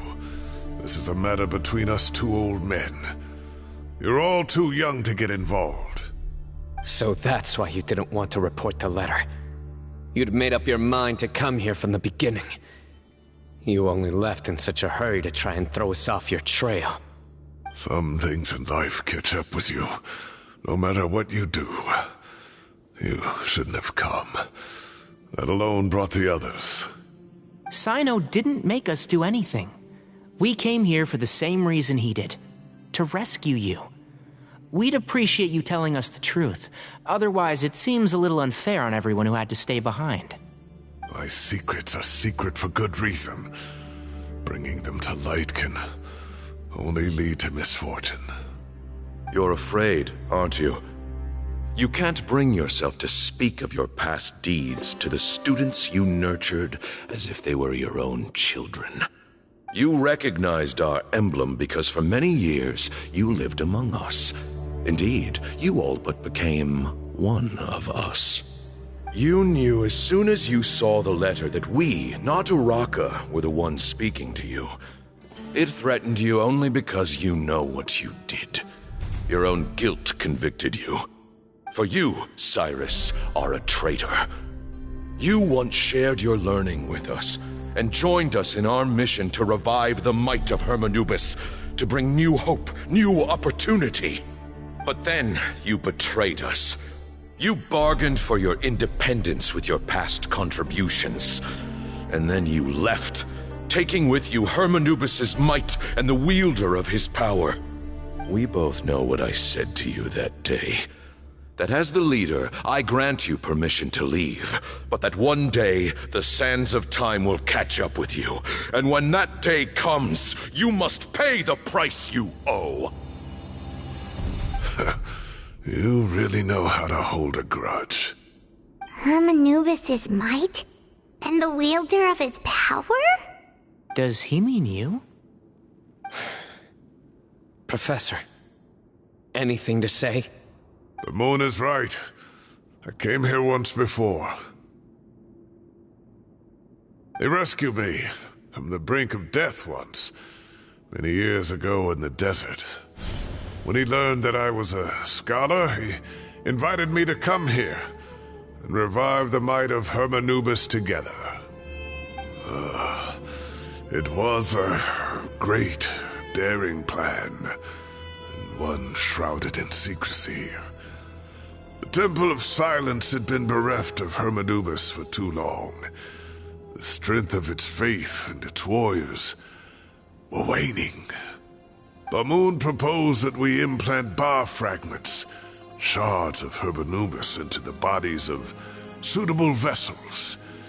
If the experiment was successful, the spirit of Hermanubis would then dwell within the vessel. Many believers volunteered themselves for the experiment. But we soon discovered that the bodies of grown adults could not withstand Hermanubis' power. In the end, Bamoon offered his own adoptive grandson. One other child was identified as a suitable vessel, and his parents agreed to release him into our custody in exchange for a small fortune. These two children were our only hope for hosting Hermanubis' power.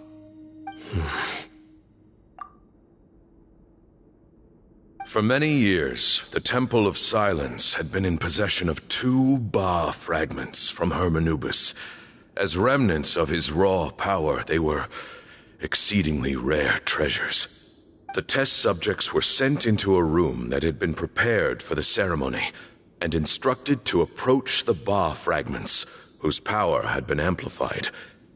If, after some time, this power did not repel them, this would mean that they were suitable vessels. The original plan was for a 3-stage experiment: resonance, implantation, and recovery and observation. The resonance stage went quite smoothly for both candidates. As the 2nd stage began, I realized a decision had to be made. Should we implant the fragments one at a time? This would allow us to monitor the results after the first round and adjust our plan accordingly. Or alternatively, we could implant each fragment in a different vessel at the same time and compare their effects.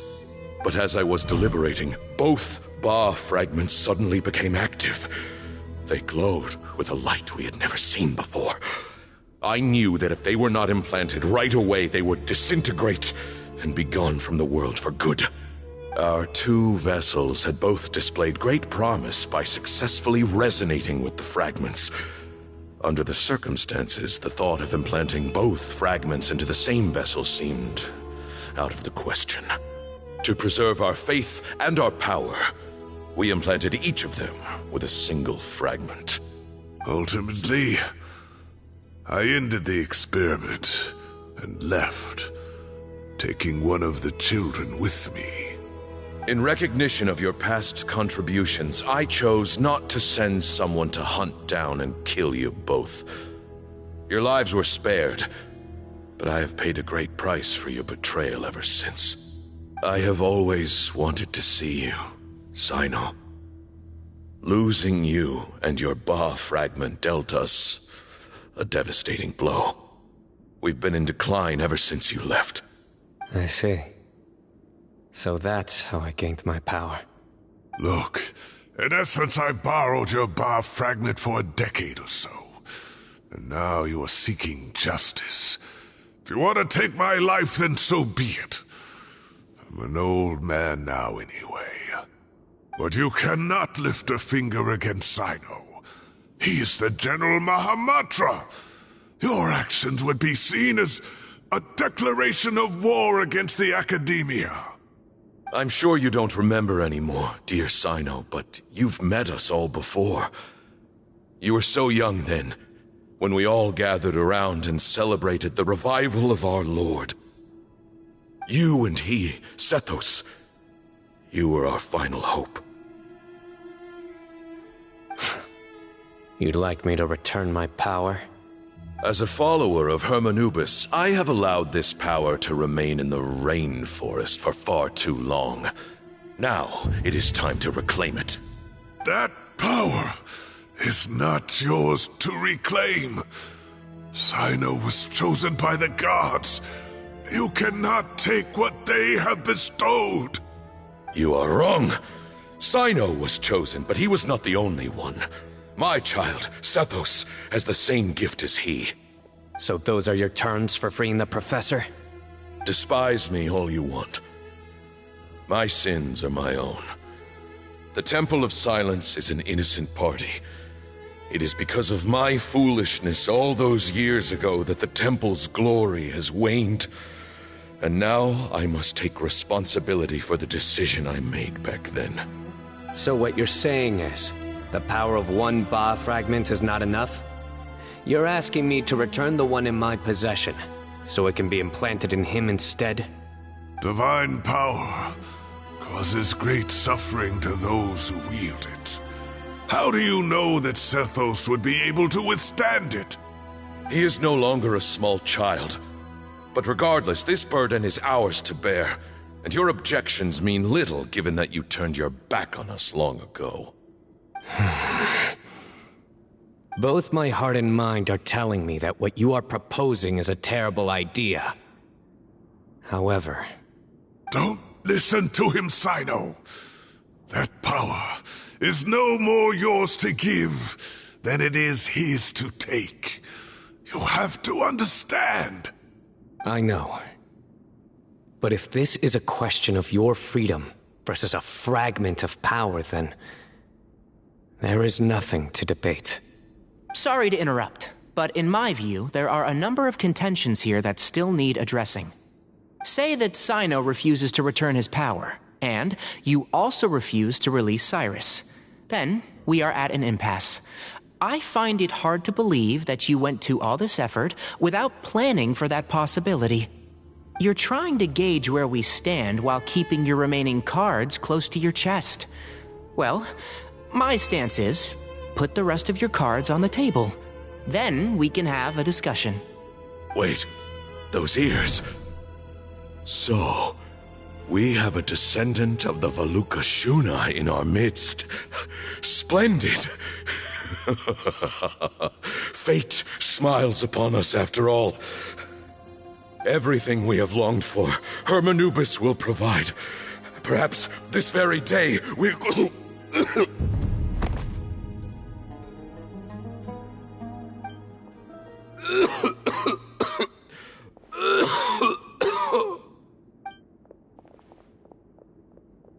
Why is he coughing so much? He looks like he's in really bad shape.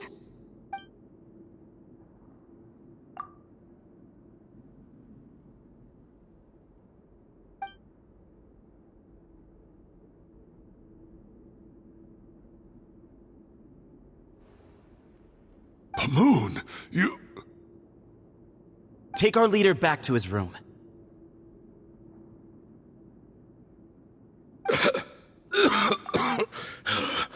Sethos, you must... Grandfather, I know what you wish to say. Leave this in my hands. I don't like to drag out conversations, so I'll just cut to the chase. Had Cyrus not stopped the experiment all those years ago, the plan would most likely have been a success. The wisdom of Hermanubis would have been ours. Still, it's no use talking about what-ifs. We cannot change the past. I'm not like my grandfather. The Temple of Silence has a grand legacy and a sacred duty to fulfill. So it's somewhat inevitable for the leader to have an inflated sense of self. But I see things a little differently. I don't believe the temple has the same stature that it once did. Time has worn away at its prestige and changed things almost beyond recognition. So I'm not going to force your hand. You're all free to leave. Except for Cyrus. My grandfather gave him his chance once, and now I'm giving the rest of you yours. You have courage and wise judgment, kid. Reminds me a lot of Bamoon in his younger years. I truly wish that the temple would take an objective look at the academia of today. You've been to the city yourself. I'm sure you've seen that much has changed for the better, and things will only continue to improve. Why not consider cooperating with the academia once more? If you hadn't betrayed my grandfather, I might well be open to persuasion. But it's a bit too late for that now, Cyrus. Tighnari made a good point earlier. He said there has to be more to your plan than this, and I agree. All you and Ba Moon are after is the Ba fragment. The professor will accept whatever fate you deem fit for him out of a sense of guilt. I am the one who has a choice to make. And that's how it was always going to be. Ultimately, you want to trade the Ba fragment for the professor, correct? I'm glad to see you're giving it some serious consideration. I won't forsake my professor. Nor do I intend to run from a problem that I must face sooner or later. Give me one night to make my decision. That works. Then I'll be waiting to hear your verdict, Cyno. Oh, my grandfather still has a fair few things he wants to say to Cyrus, so I'll be escorting him back now.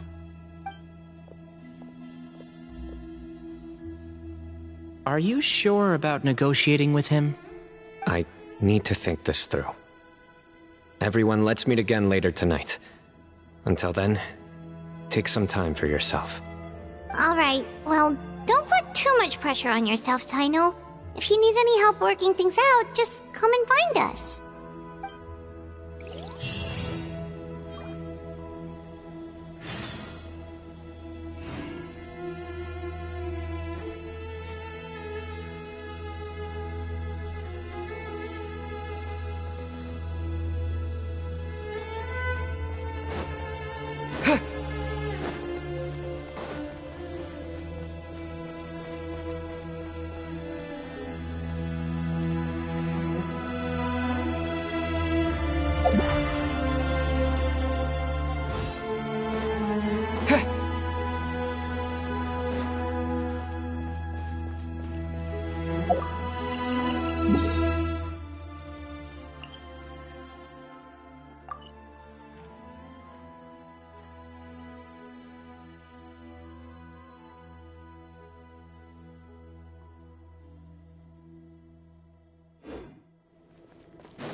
Smile!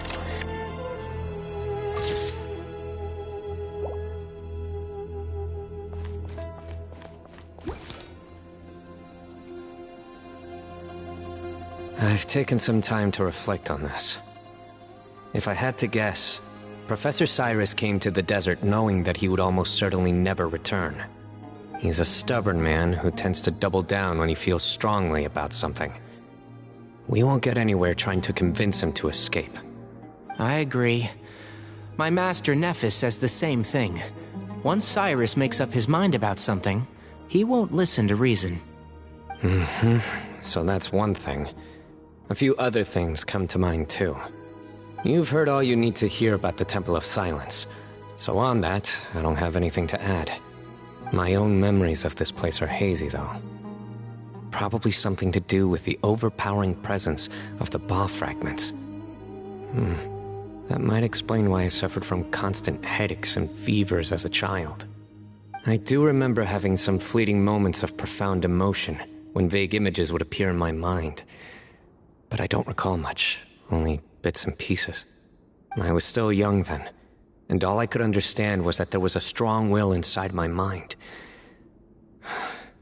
Thinking back on it now, I suppose it was Hermanubis' way of trying to encourage me, even if we couldn't communicate. The power that came to inhabit my spirit was probably one of the cornerstones of their whole faith.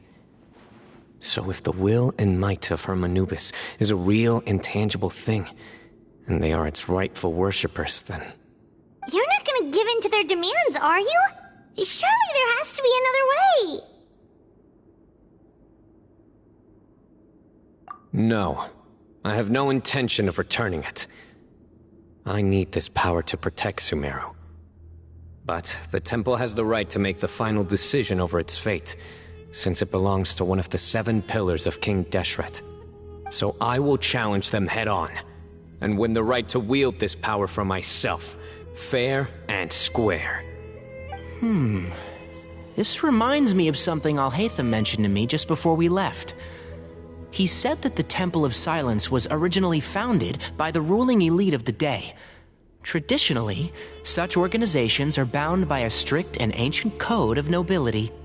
Kaveh has made similar observations about the desert tribes from his work trips there. He says many of them have their own internal rules. They talk about the importance of never dishonoring their tribal bonds, or the rules laid down by their ancestors. I think we could turn that to our advantage. Go back to them with a proposal of our own.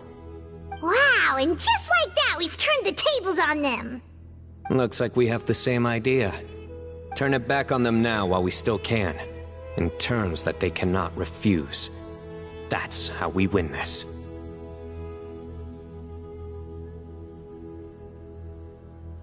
Great. And I know just how to start the conversation. Let's go find Sethos. We'll tell him that I know a thing or two about medicine and would like to take a look at his grandfather's condition.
Sethos, let's talk.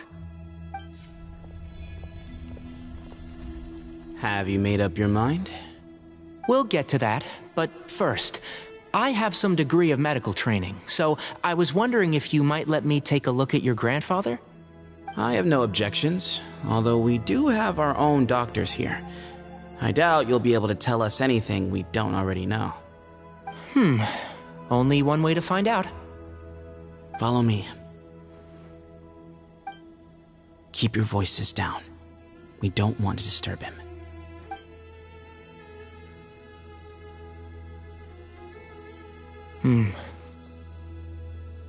Let's talk outside.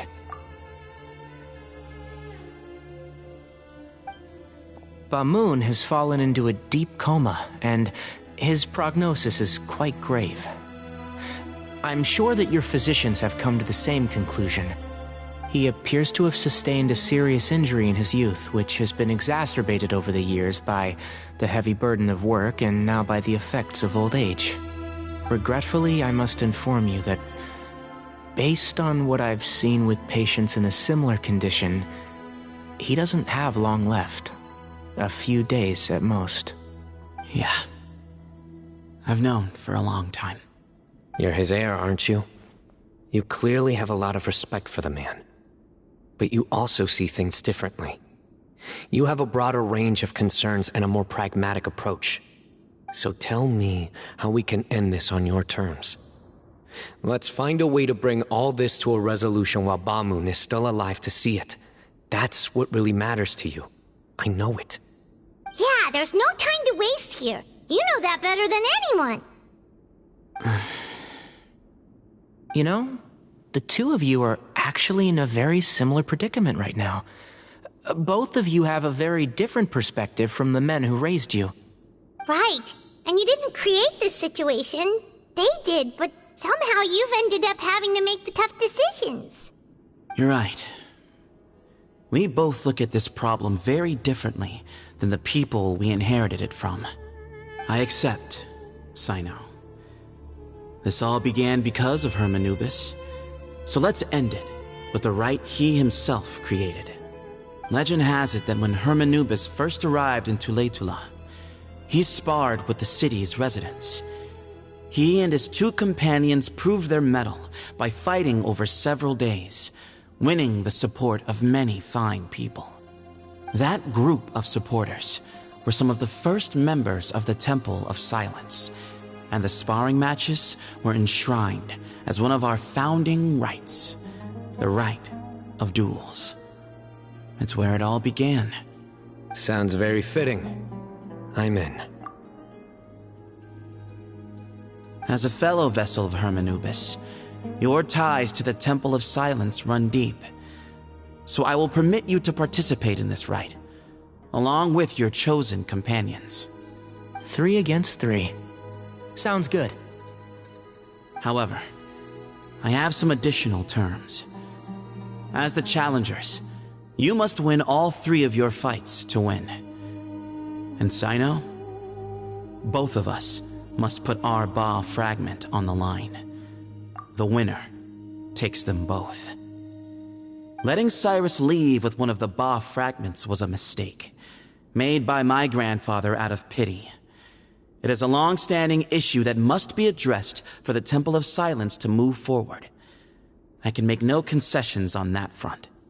None needed. We're on the same page. If I win, the Temple of Silence must release Cyrus, and consider this past dispute resolved. If you win, I'll return my power to you. It's a deal. Then let's meet at the ceremonial hall tomorrow evening, 8 o'clock.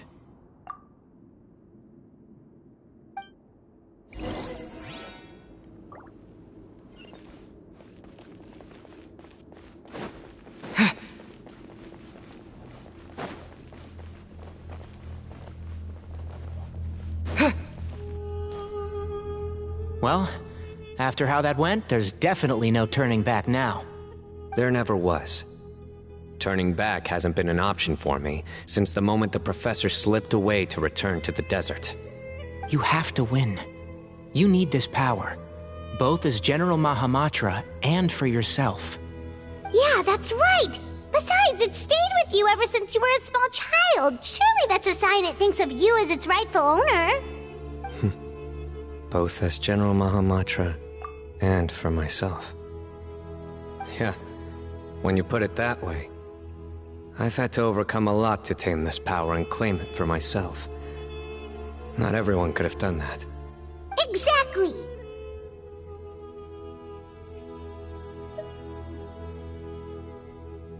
The Traveler and I will never lose.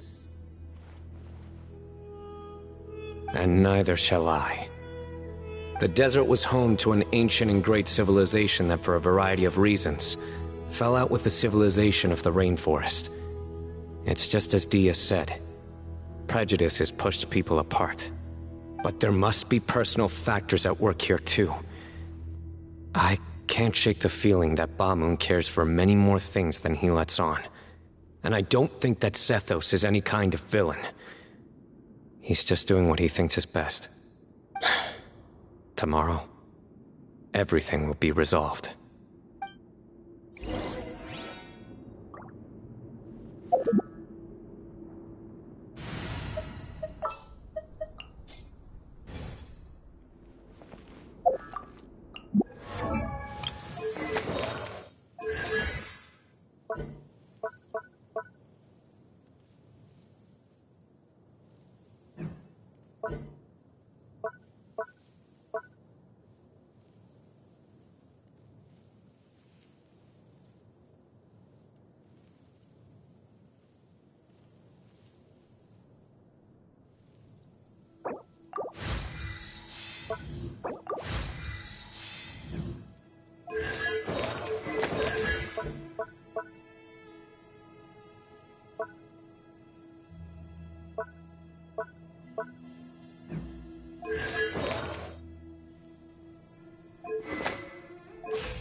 We gather on this day to perform once more the rite of duels, with the greatest of all sages, Lord Hermanubis, as our witness, for his power and authority is present in our midst.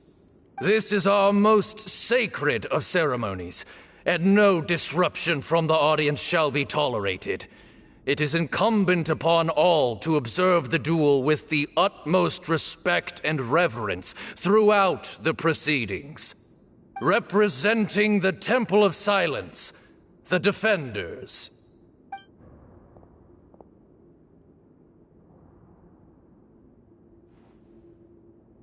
Grandfather, you're here. A rite of duels after all these years. I am surprised by your decision, Sethos. I know what I'm doing, Grandfather. Just leave it to me.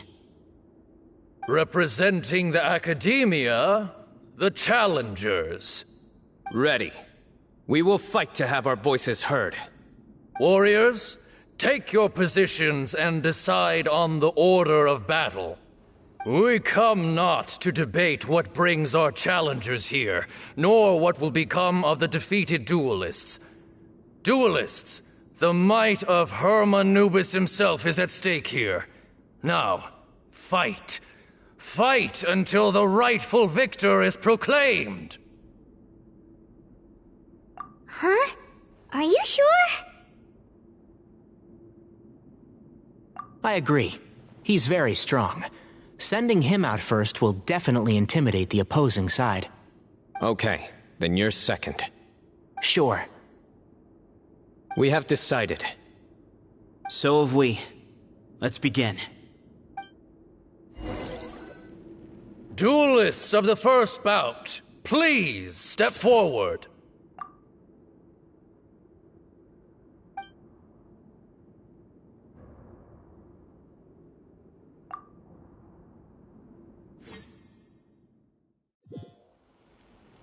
Don't forget, safety first! Hey, you You there! You better play nice with him or Paimon will make you regret it! Little bit too much chatter from the audience over there.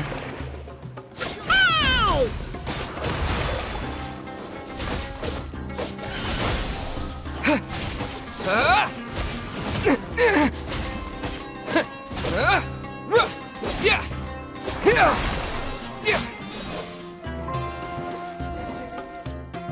A swift end to the first bout. I now invite the duelists of the second bout to please step forward. When you're both ready, you may begin. Let's begin. Watch out! Go, Tenai, go! He drank plenty of water before the bout, so he should be fine.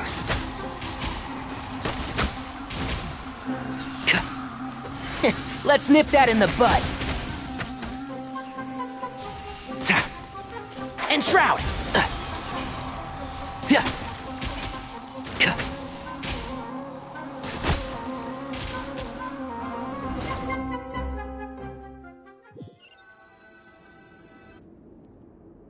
Thus ends the second bout.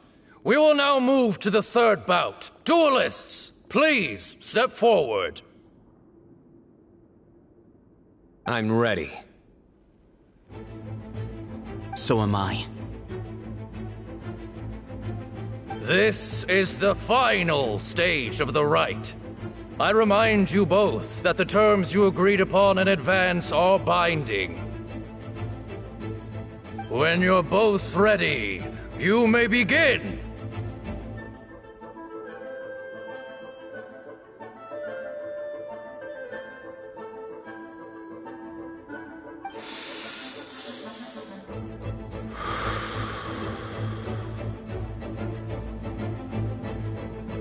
I am Sethos, vessel of Hermanubis, grandson of Bamoon, the leader of the Temple of Silence.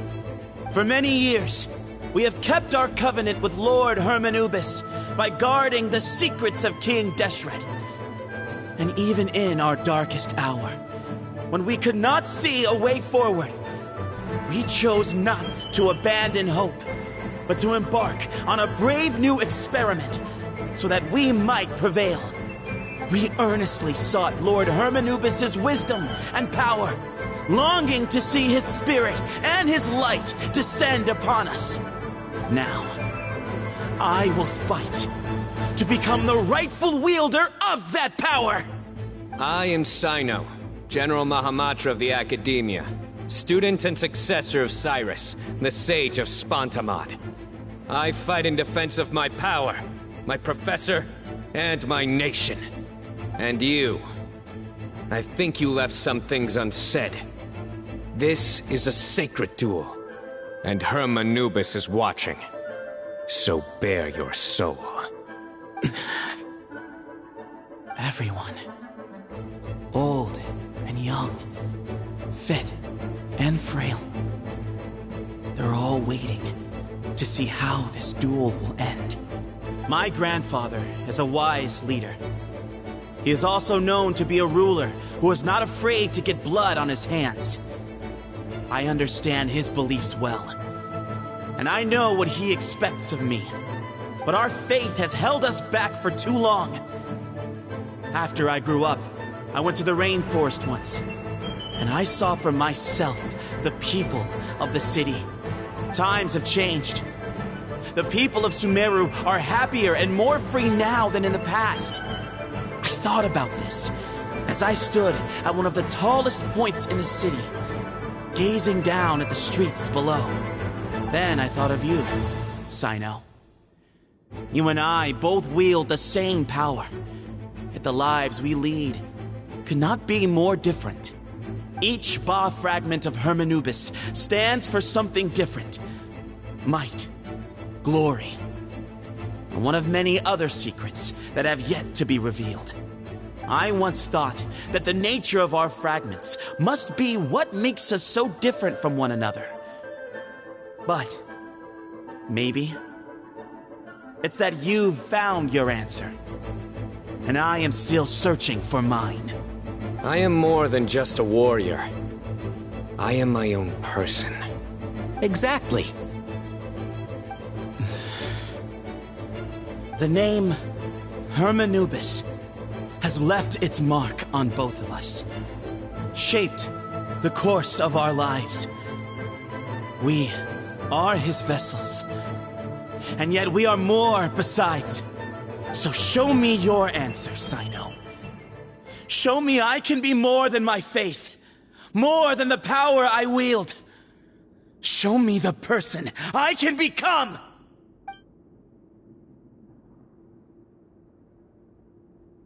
Bring it on!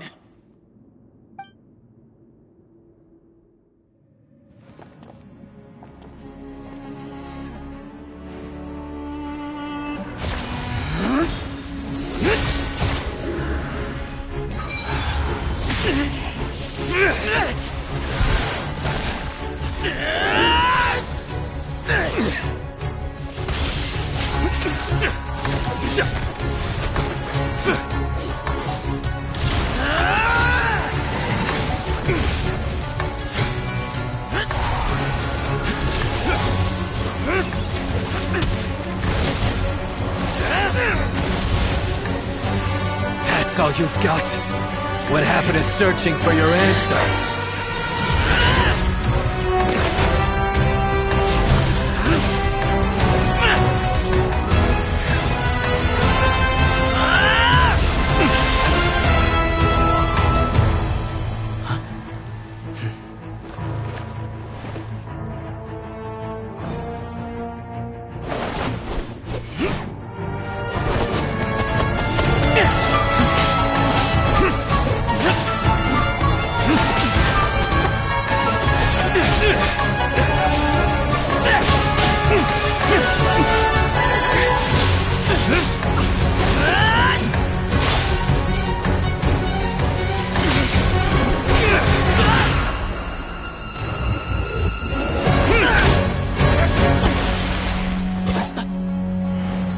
Fight's over. Do you yield? You won. Well then, looks like you found your answer.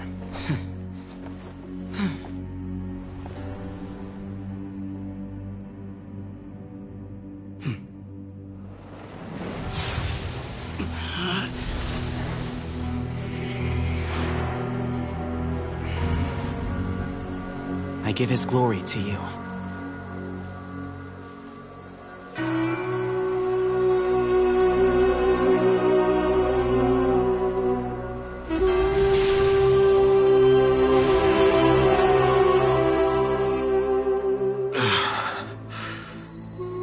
I've seen that light. That is the light of our Lord, the great Hermanubis, priest over all other priests. His spirit dwells within that lightning, and his will lives on. Once a warrior of Tynar, he emerged from the barren desert sands to serve the god king Al-Ahmar. After the death of the god king, Hermanubis gathered his followers and the Tynarian priests and led them to the city of Tule-Tula. There, they founded the Temple of Silence, and from that day forth, we became stewards of all knowledge that survived from King Deshret's civilization. Barely a century passed before war ravaged the desert. One by one, Eremite leaders took up arms against each other in battles that would devour what little remained of their civilization. Only the wise city of Tule-Tula was spared under the guiding hand of the Tynarians. But peace did not last. Coveting the knowledge of King Deshret, the beasts set their eyes on Tule-Tula. The king of Gurabad laid siege to the city and ordered the sages to surrender to him the Temple of Silence, as proof of his victory. The ruling elite colluded with their oppressors, betraying the temple so as to hold on to their rule over the city. They declared that the knowledge guarded by the temple was the true cause of corruption. These were dark days, and we faced enemies on all sides. Our Lord had long since exhausted his strength, keeping the forbidden knowledge introduced by King Deshret at bay. To ensure the temple's continued survival, he broke his being into many pieces and began the ceremony of Hermanubis' legacy, bestowing his power upon his mortal followers. With this power, the temple was able to defeat the tyrant's army. Yet, we were not hailed as heroes. Strange and unfamiliar as this power was, it struck fear into the people's hearts and drove them to reject us.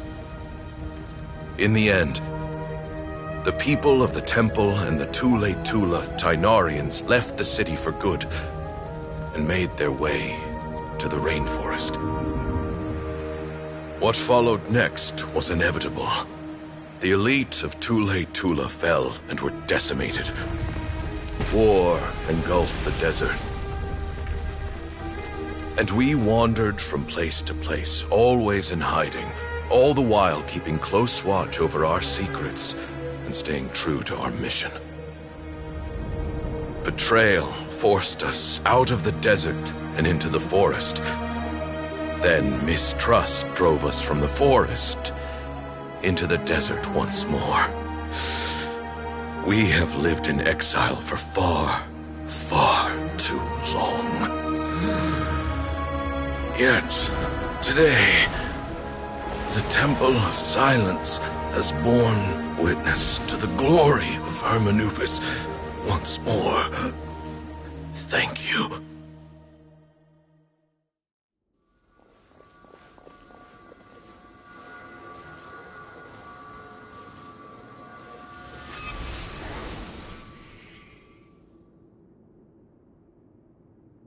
How is it? Do you feel okay?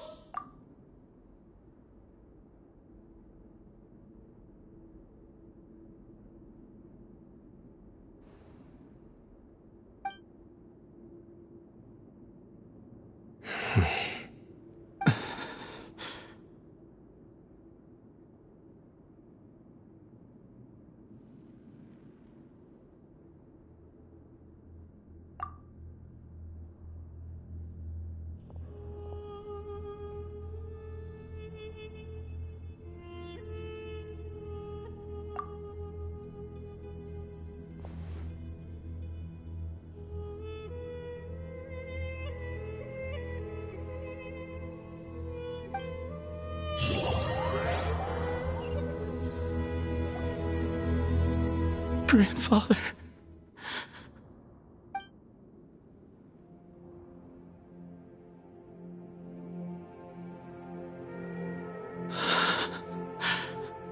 Hey, Sethos. You'll get through this. I know. I'll miss him. I guess you were prepared for this. It's been a long time coming, huh? Yeah. He's been on death's door for a very long time now. I think it was only through sheer willpower that he managed to hold on to this point. At least, he was able to see this chapter come to a close before he passed. What's next for you? Per my grandfather's last wishes, the Temple of Silence should submit to whoever possesses the largest number of Hermanubis fragments. That entitles you to be our new leader, Cyno. But that's never going to work, as I'm sure you realize. I'm the General Mahamatra. I am needed back at the Academia. I did foresee this possibility, and I gave it some thought. The fact is, I know next to nothing about the staff, records, and environment here. As such, I am ill-suited to be your leader, Sethos. I believe the honor should go to you.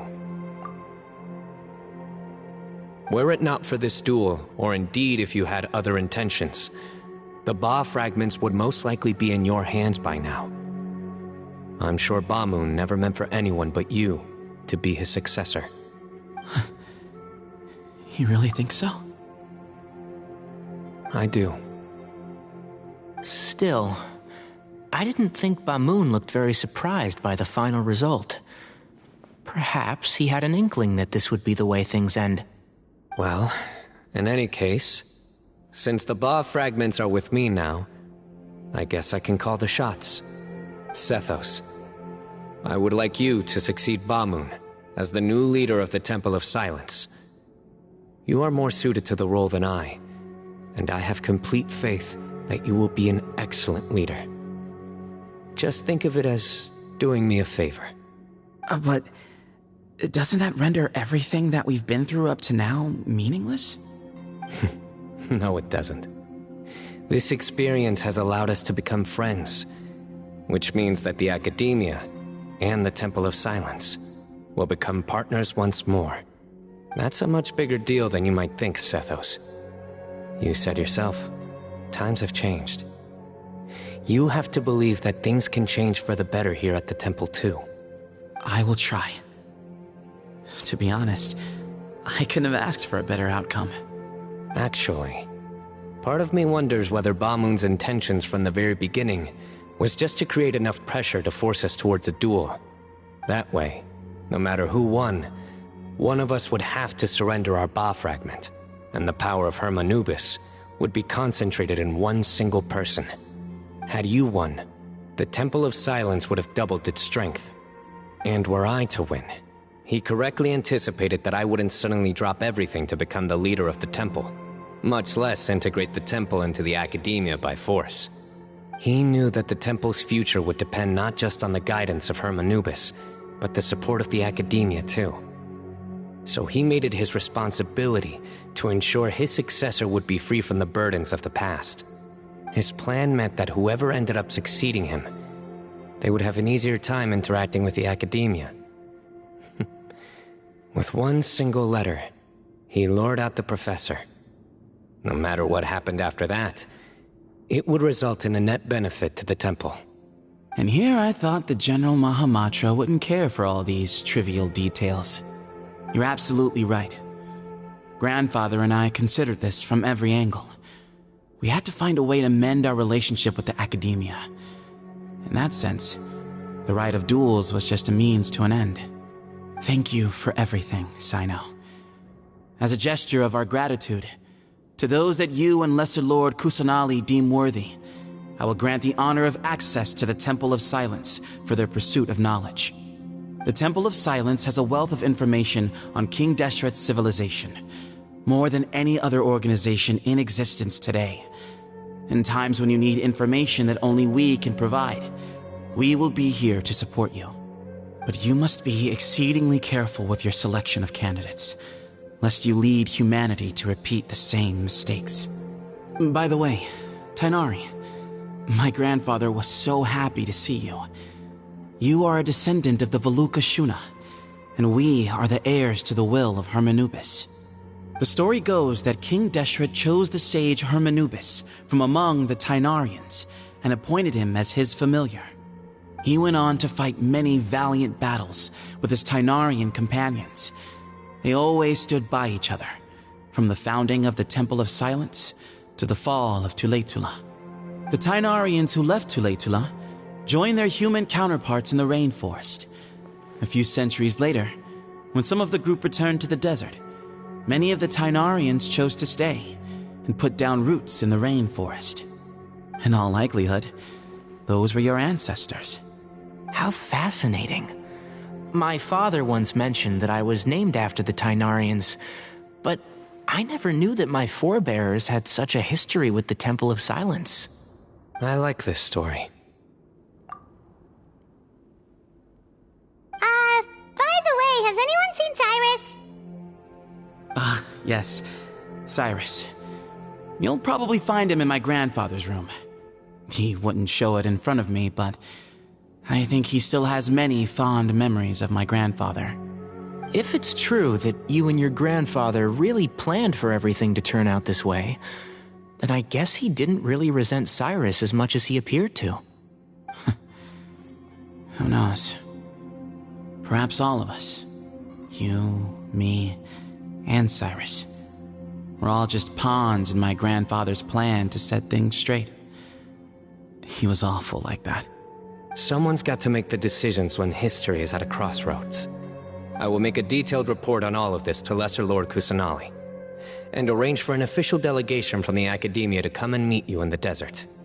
I'm sure you'll have lots to attend to in the days ahead. But once things return to normal, please come and visit the rainforest again. You should stay for a few days this time, and start to build some relationships.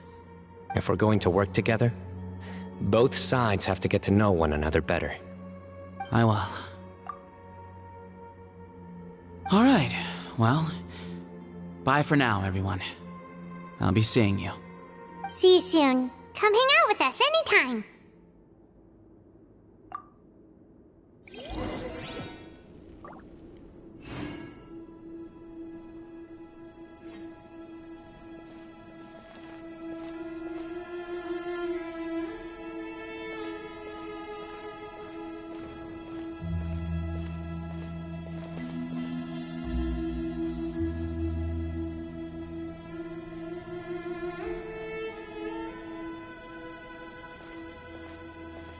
Grandfather, we did it.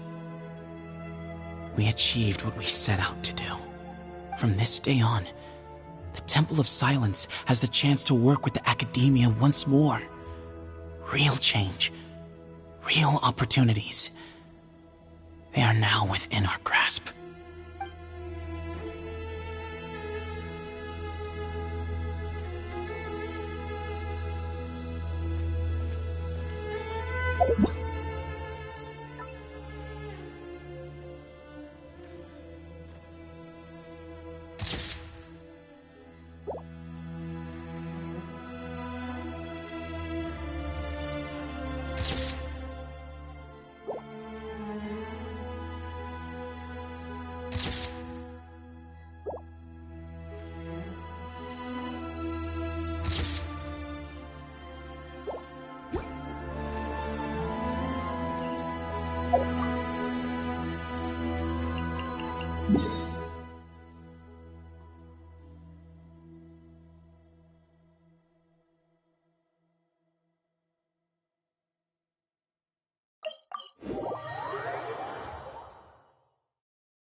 What were you thinking gallivanting off into the desert alone at your age? What if you take the bucket, You told not a soul what you were up to, designated nobody to handle your affairs, and left everyone scrambling frantically to try and figure out how on earth to clean up the colossal mess you'd made. Oh, please, will you stop your yelling? What other choice did I have? What do you mean, what other choice? Do you mean to tell me that after all your years of learning, and sagehood no less, the only idea you could conjure up in that white-haired walnut of yours was to shoot off into the unknown like some hot-headed 20-year-old adventurer? A one-man suicide mission, That's the best idea that one of the finest minds of a generation could come up with, is it? It astounds me that you survived the journey, and you're lucky that Ba Moon didn't finish you off when you arrived. All right, all right.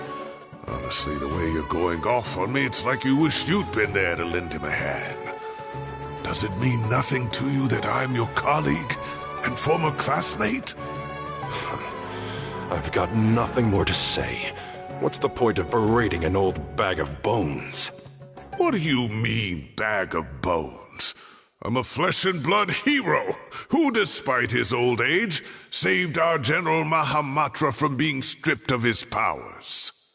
Okay, look. Fine, I admit it, I was in the wrong. How can I make it up to you? What about, a month's work at the academia? 1 month? Try 3. Inari's master is really laying into Cyrus. Let's give them a wide berth.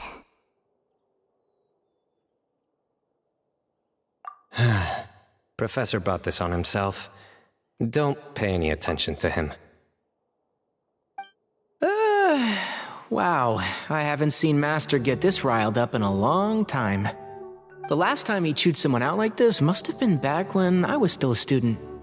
I think I'll go around and update everyone. Tell them the situation's resolved. Want to come with me? We can go for dinner afterwards. My treat. You in? Makes sense. I'm in. Paimon's coming too! Let's go!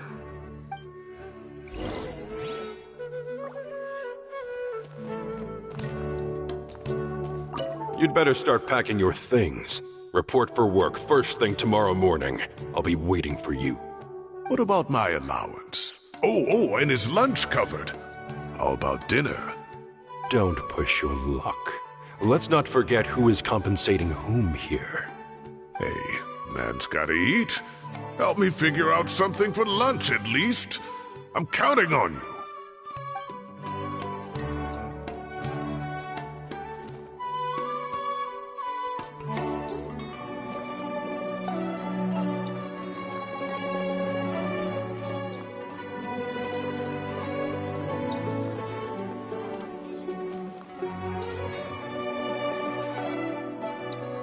Hey, Kale. You're back! Well, look who we have here. Would you mind explaining to me what has been going on this past few days? I heard you all ran off into the desert and got embroiled in a major catastrophe. All taken care of. That does not answer my question. How could you be so careless? That goes for you as well. Yes, and you too. When you run into problems, you really ought to ask for help, you know? I've been around the block. Don't you think it would have made sense to involve me? And let's not forget, I know the desert like the back of my hand. Now would not be a good time to attempt to argue with Farazan. You're right.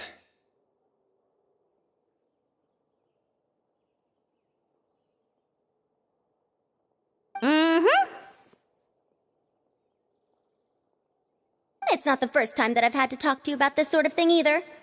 You need to learn that there are times when the right thing to do is get a more experienced member of staff involved. Do I make myself clear? Because if you don't,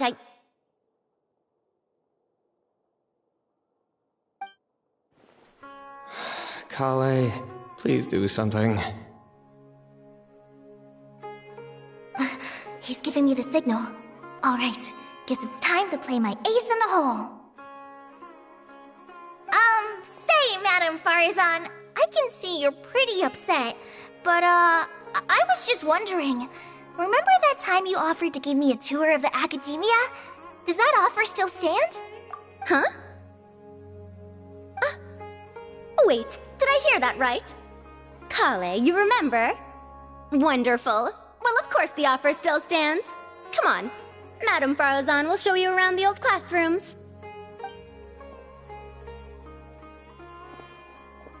Poor Kale getting dragged off like that. Also, check out Farazan acting like some sort of official academia tour guide. Kale! Cup. Huh? What? Oh, right! What do you mean, cup? You need a cup. I can get you a cup. Oh, it's nothing. Just Master's way of reminding me to stay hydrated while I'm out and about.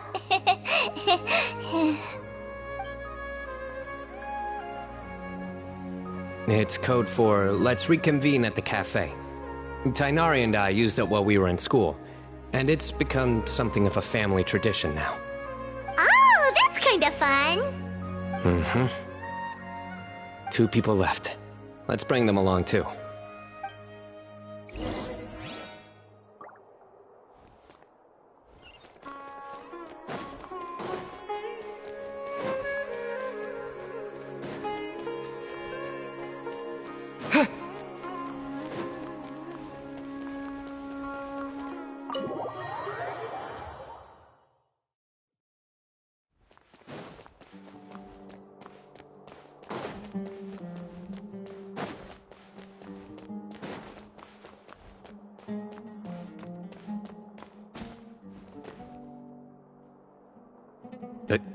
Am I hallucinating? Or do I see Kaveh and Alhaitham engaged in diligent studying? We're just reorganizing all the books we used. Look, there's a whole mountain of them. There's no rush. Nobody reads these books anyway. My sincere thanks to you both. Yes, with your help, we resolved the issue rather swiftly and painlessly. And the outcome was better than we could have hoped for.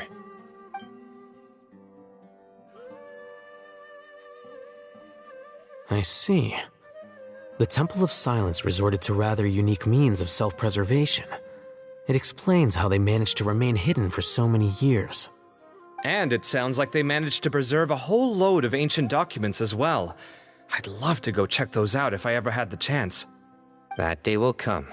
The Temple of Silence is a hugely important organization, and we'll be sure to maintain good relations with them in the future. Now, as a token of my appreciation, I'd like to treat everyone to coffee. Sounds good. Yeah, sounds great. Although after the last few days, I don't know if I can handle another coffee. But I can just order something else. Sure. Let's go.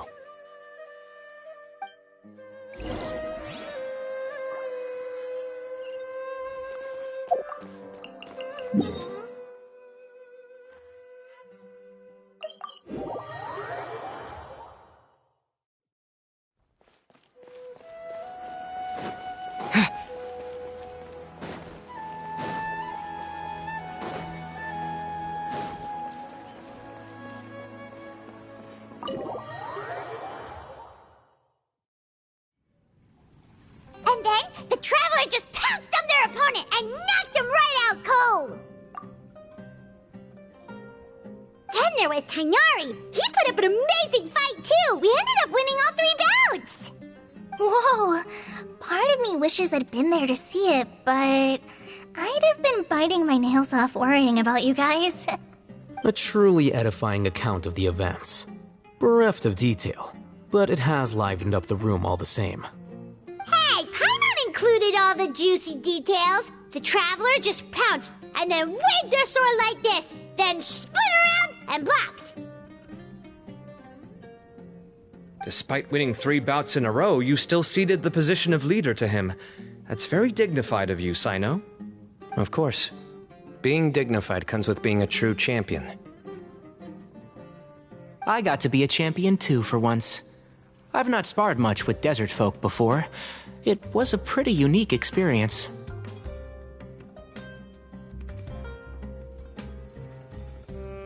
Yeah, huge place! It felt like something right out of an epic poem. Imagine this. It was like there was... Maybe save that one for later, Paimon. Dessert's here.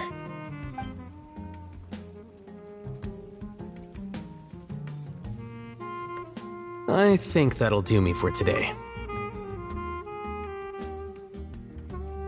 Shall we stop off at the House of Dana again before heading home? We should probably finish putting all those books back. My thoughts exactly. See you around. I should get going as well. See you all later. Make sure you get some good rest tonight. I need to go say thanks to the Core 30 for their help. Also, Sir Nephis says he wanted to introduce me to some of the Academia's work processes. So, I gotta dash too. Kale's come a long way. She's much more confident at dealing with other people these days. Everyone's a work in progress. You never stop learning. Yeah, true.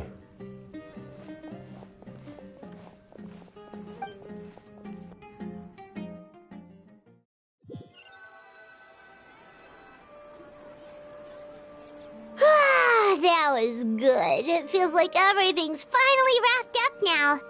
Life is all about these moments when you can finally relax and hang out with good friends after a job well done. And also, those desserts Cyno got, they were really good. Paimon definitely needs more of those in the future. Do you three have anything planned for the rest of the day? If not, would you come somewhere with me? That's a secret for now. Wouldn't want to spoil the surprise. Okay, I think I can guess what you're talking about. It'll definitely be a nice surprise. Well, now Paimon's curious. Come on, let's go.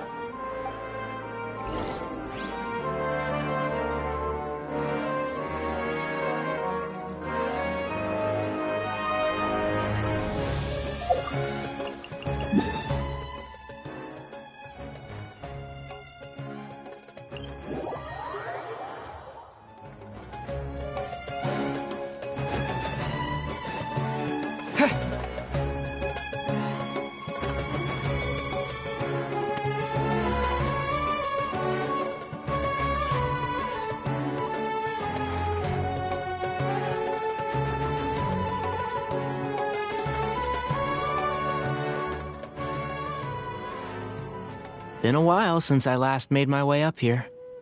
Wow, look at this place! We're so high up! Need any help?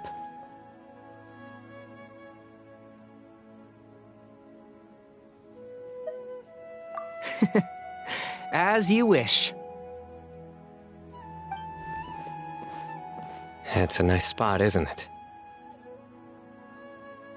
What a great view! We're so high up, we can see for miles! Traveler. Turn around.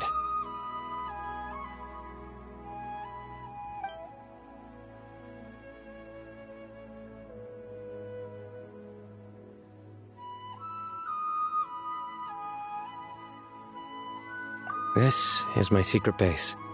Somewhere I only bring my best friends. When I was a student, I used to slip away and climb up here all the time, just to clear my head. I was quite young then, and hadn't made too many friends yet. Back then, I had a lot of the same questions that Zethos was asking. Who am I? Why do I have this power? And what should I be fighting for? Our gifts help us to find our rightful place in the world. That was my experience. And I'm sure Zethos will figure things out in his own time, too.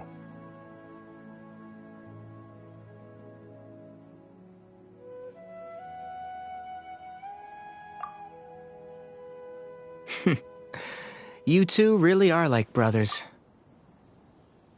I feel the same way.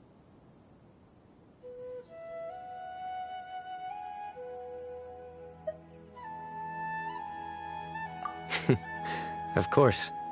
I see no need to be humble when it comes to the facts.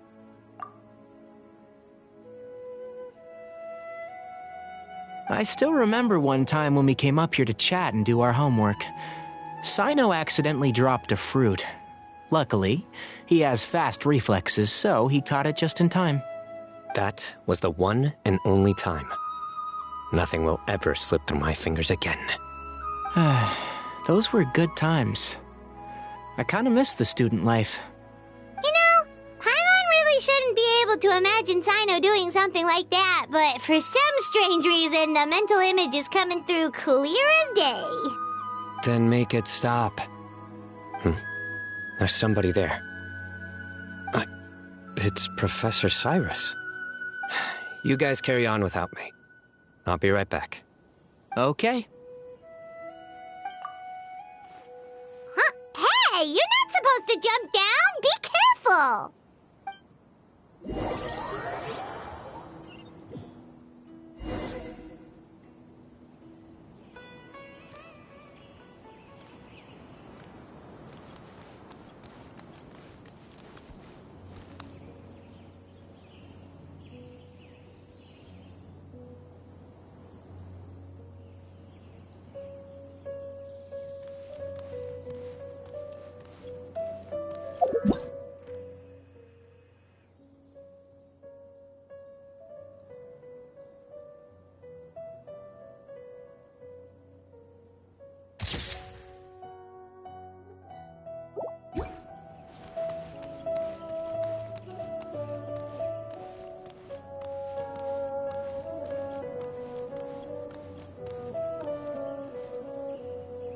Oh my days.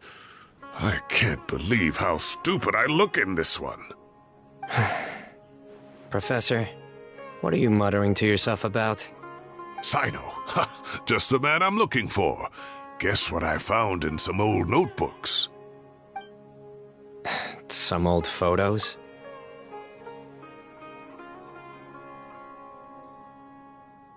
Can you believe it? This notebook was just sitting in a pile of odds and ends in the sage's office. I must have forgotten to take it with me, and no one's touched it since. It was still right there. I was at the Academia earlier to discuss my workload with Nephis. I swung by the old office to have a look around and just happened to cross it. Oh, time flies. Look how tiny you are in this picture. Still a kid. You look quite young yourself in that one. Ah, it's this one. I remember that. Lisa took it, didn't she? Yep. Looks like her work, all right. Who else could have found just the right angle to make me look so unbelievably hideous? And this one. Looks like we're both dozing off. Cheeky girl, taking secret photos of us without our knowledge. Is there something you'd like to say to me, Professor? Like what? Like, these are good photos, aren't they? Hey, at moments like this, I hardly know where to begin. I can't pretend I'm a good person. Bamoon had every reason to despise me. And well, so do you if you feel the same way. Don't be ridiculous, you old codger. Is that not what you wanted me to say? Oh, I've dreamt of that place many times after leaving the desert. Sometimes I've dreamed that I was doing research with them again. And other times, I dream of the day they saved my life. Oh, it was one of the happiest times of my life. We all learned so much from one another. You've matured so much over the years, Cyno. Since you're my professor, I should save you some face by not calling you out on all the non-answers you just gave. So, I will do the right thing and keep my mouth shut. Good thinking. Take your own advice next time. Seriously, why bully an old man like me? I thought heroes were supposed to be gracious. Hey, wait, how did I not notice this one earlier? Lisa strikes again. Just how many did she take?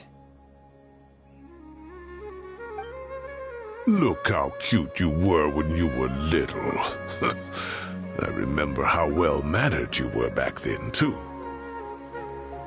Yeah, and look how serious and professional you used to be.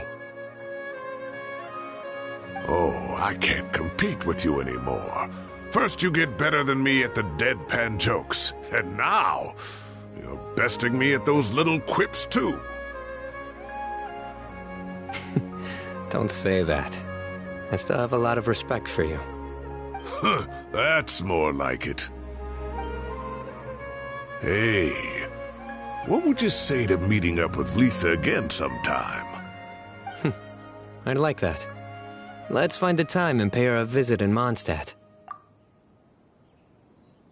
All right, I'll add it to my schedule. Let's go next week. Wait, no. Next week is the tomato growing competition. I have got to beat Zaha Hadi.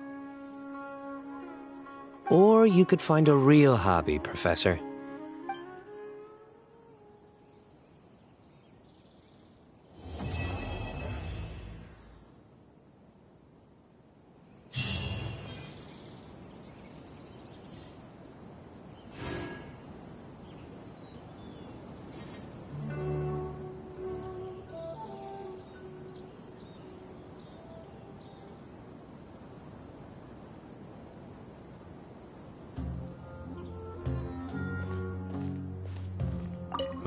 Time has passed too quickly. The children have all grown up. But it turns out grown-up kids are no use. When Nephis comes after me, Cyno still can't do anything to protect me. Oh, that boy. Great view today. This atmosphere calls for a joke out of left field, to catch the listener unawares.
Coming to be! Show him you... Shine down! Fire! Well, with rocks. Cha! Ha-ha! Nah! Nah!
coming to beat. Yoo-hoo! Attack! That's the way.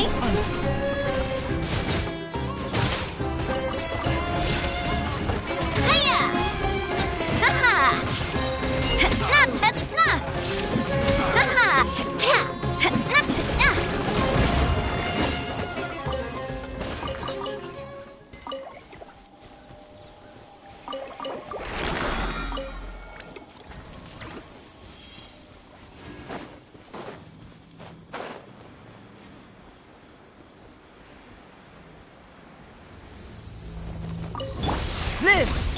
Strike a pose!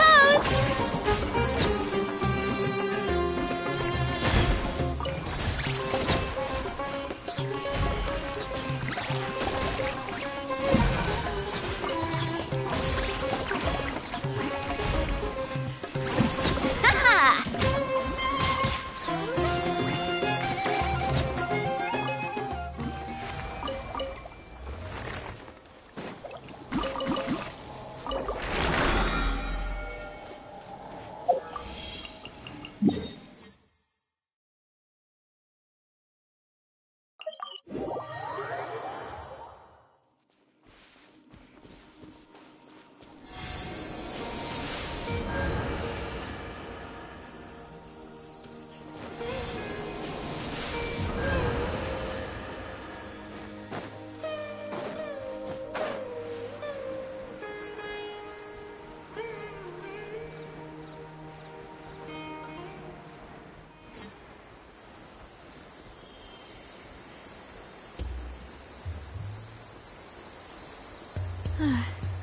It's raining again.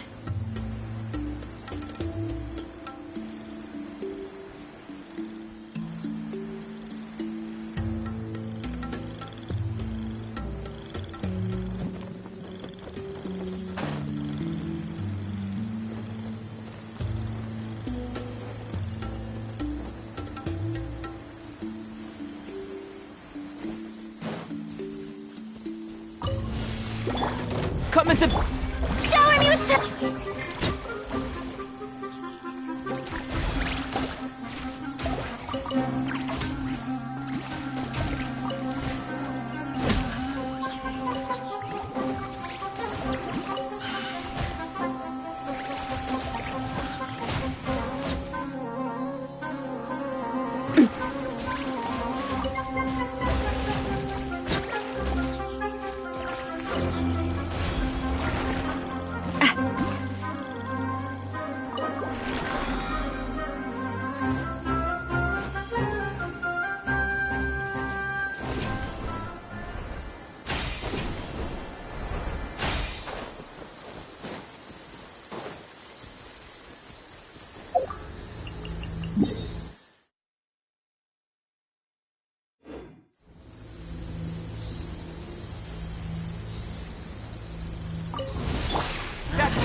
There is no escape.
Strike a pose!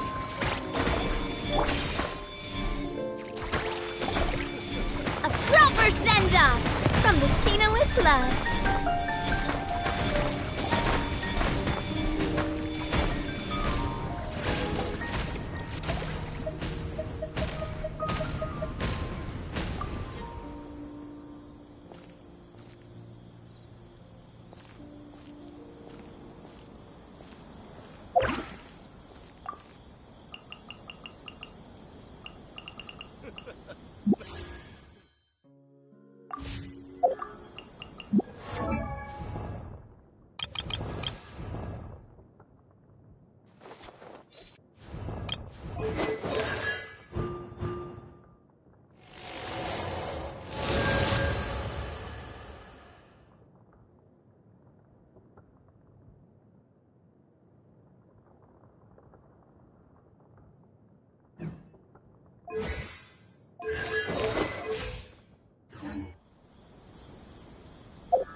I really want to go traveling. I don't mind where we go, as long as I have my friends with me.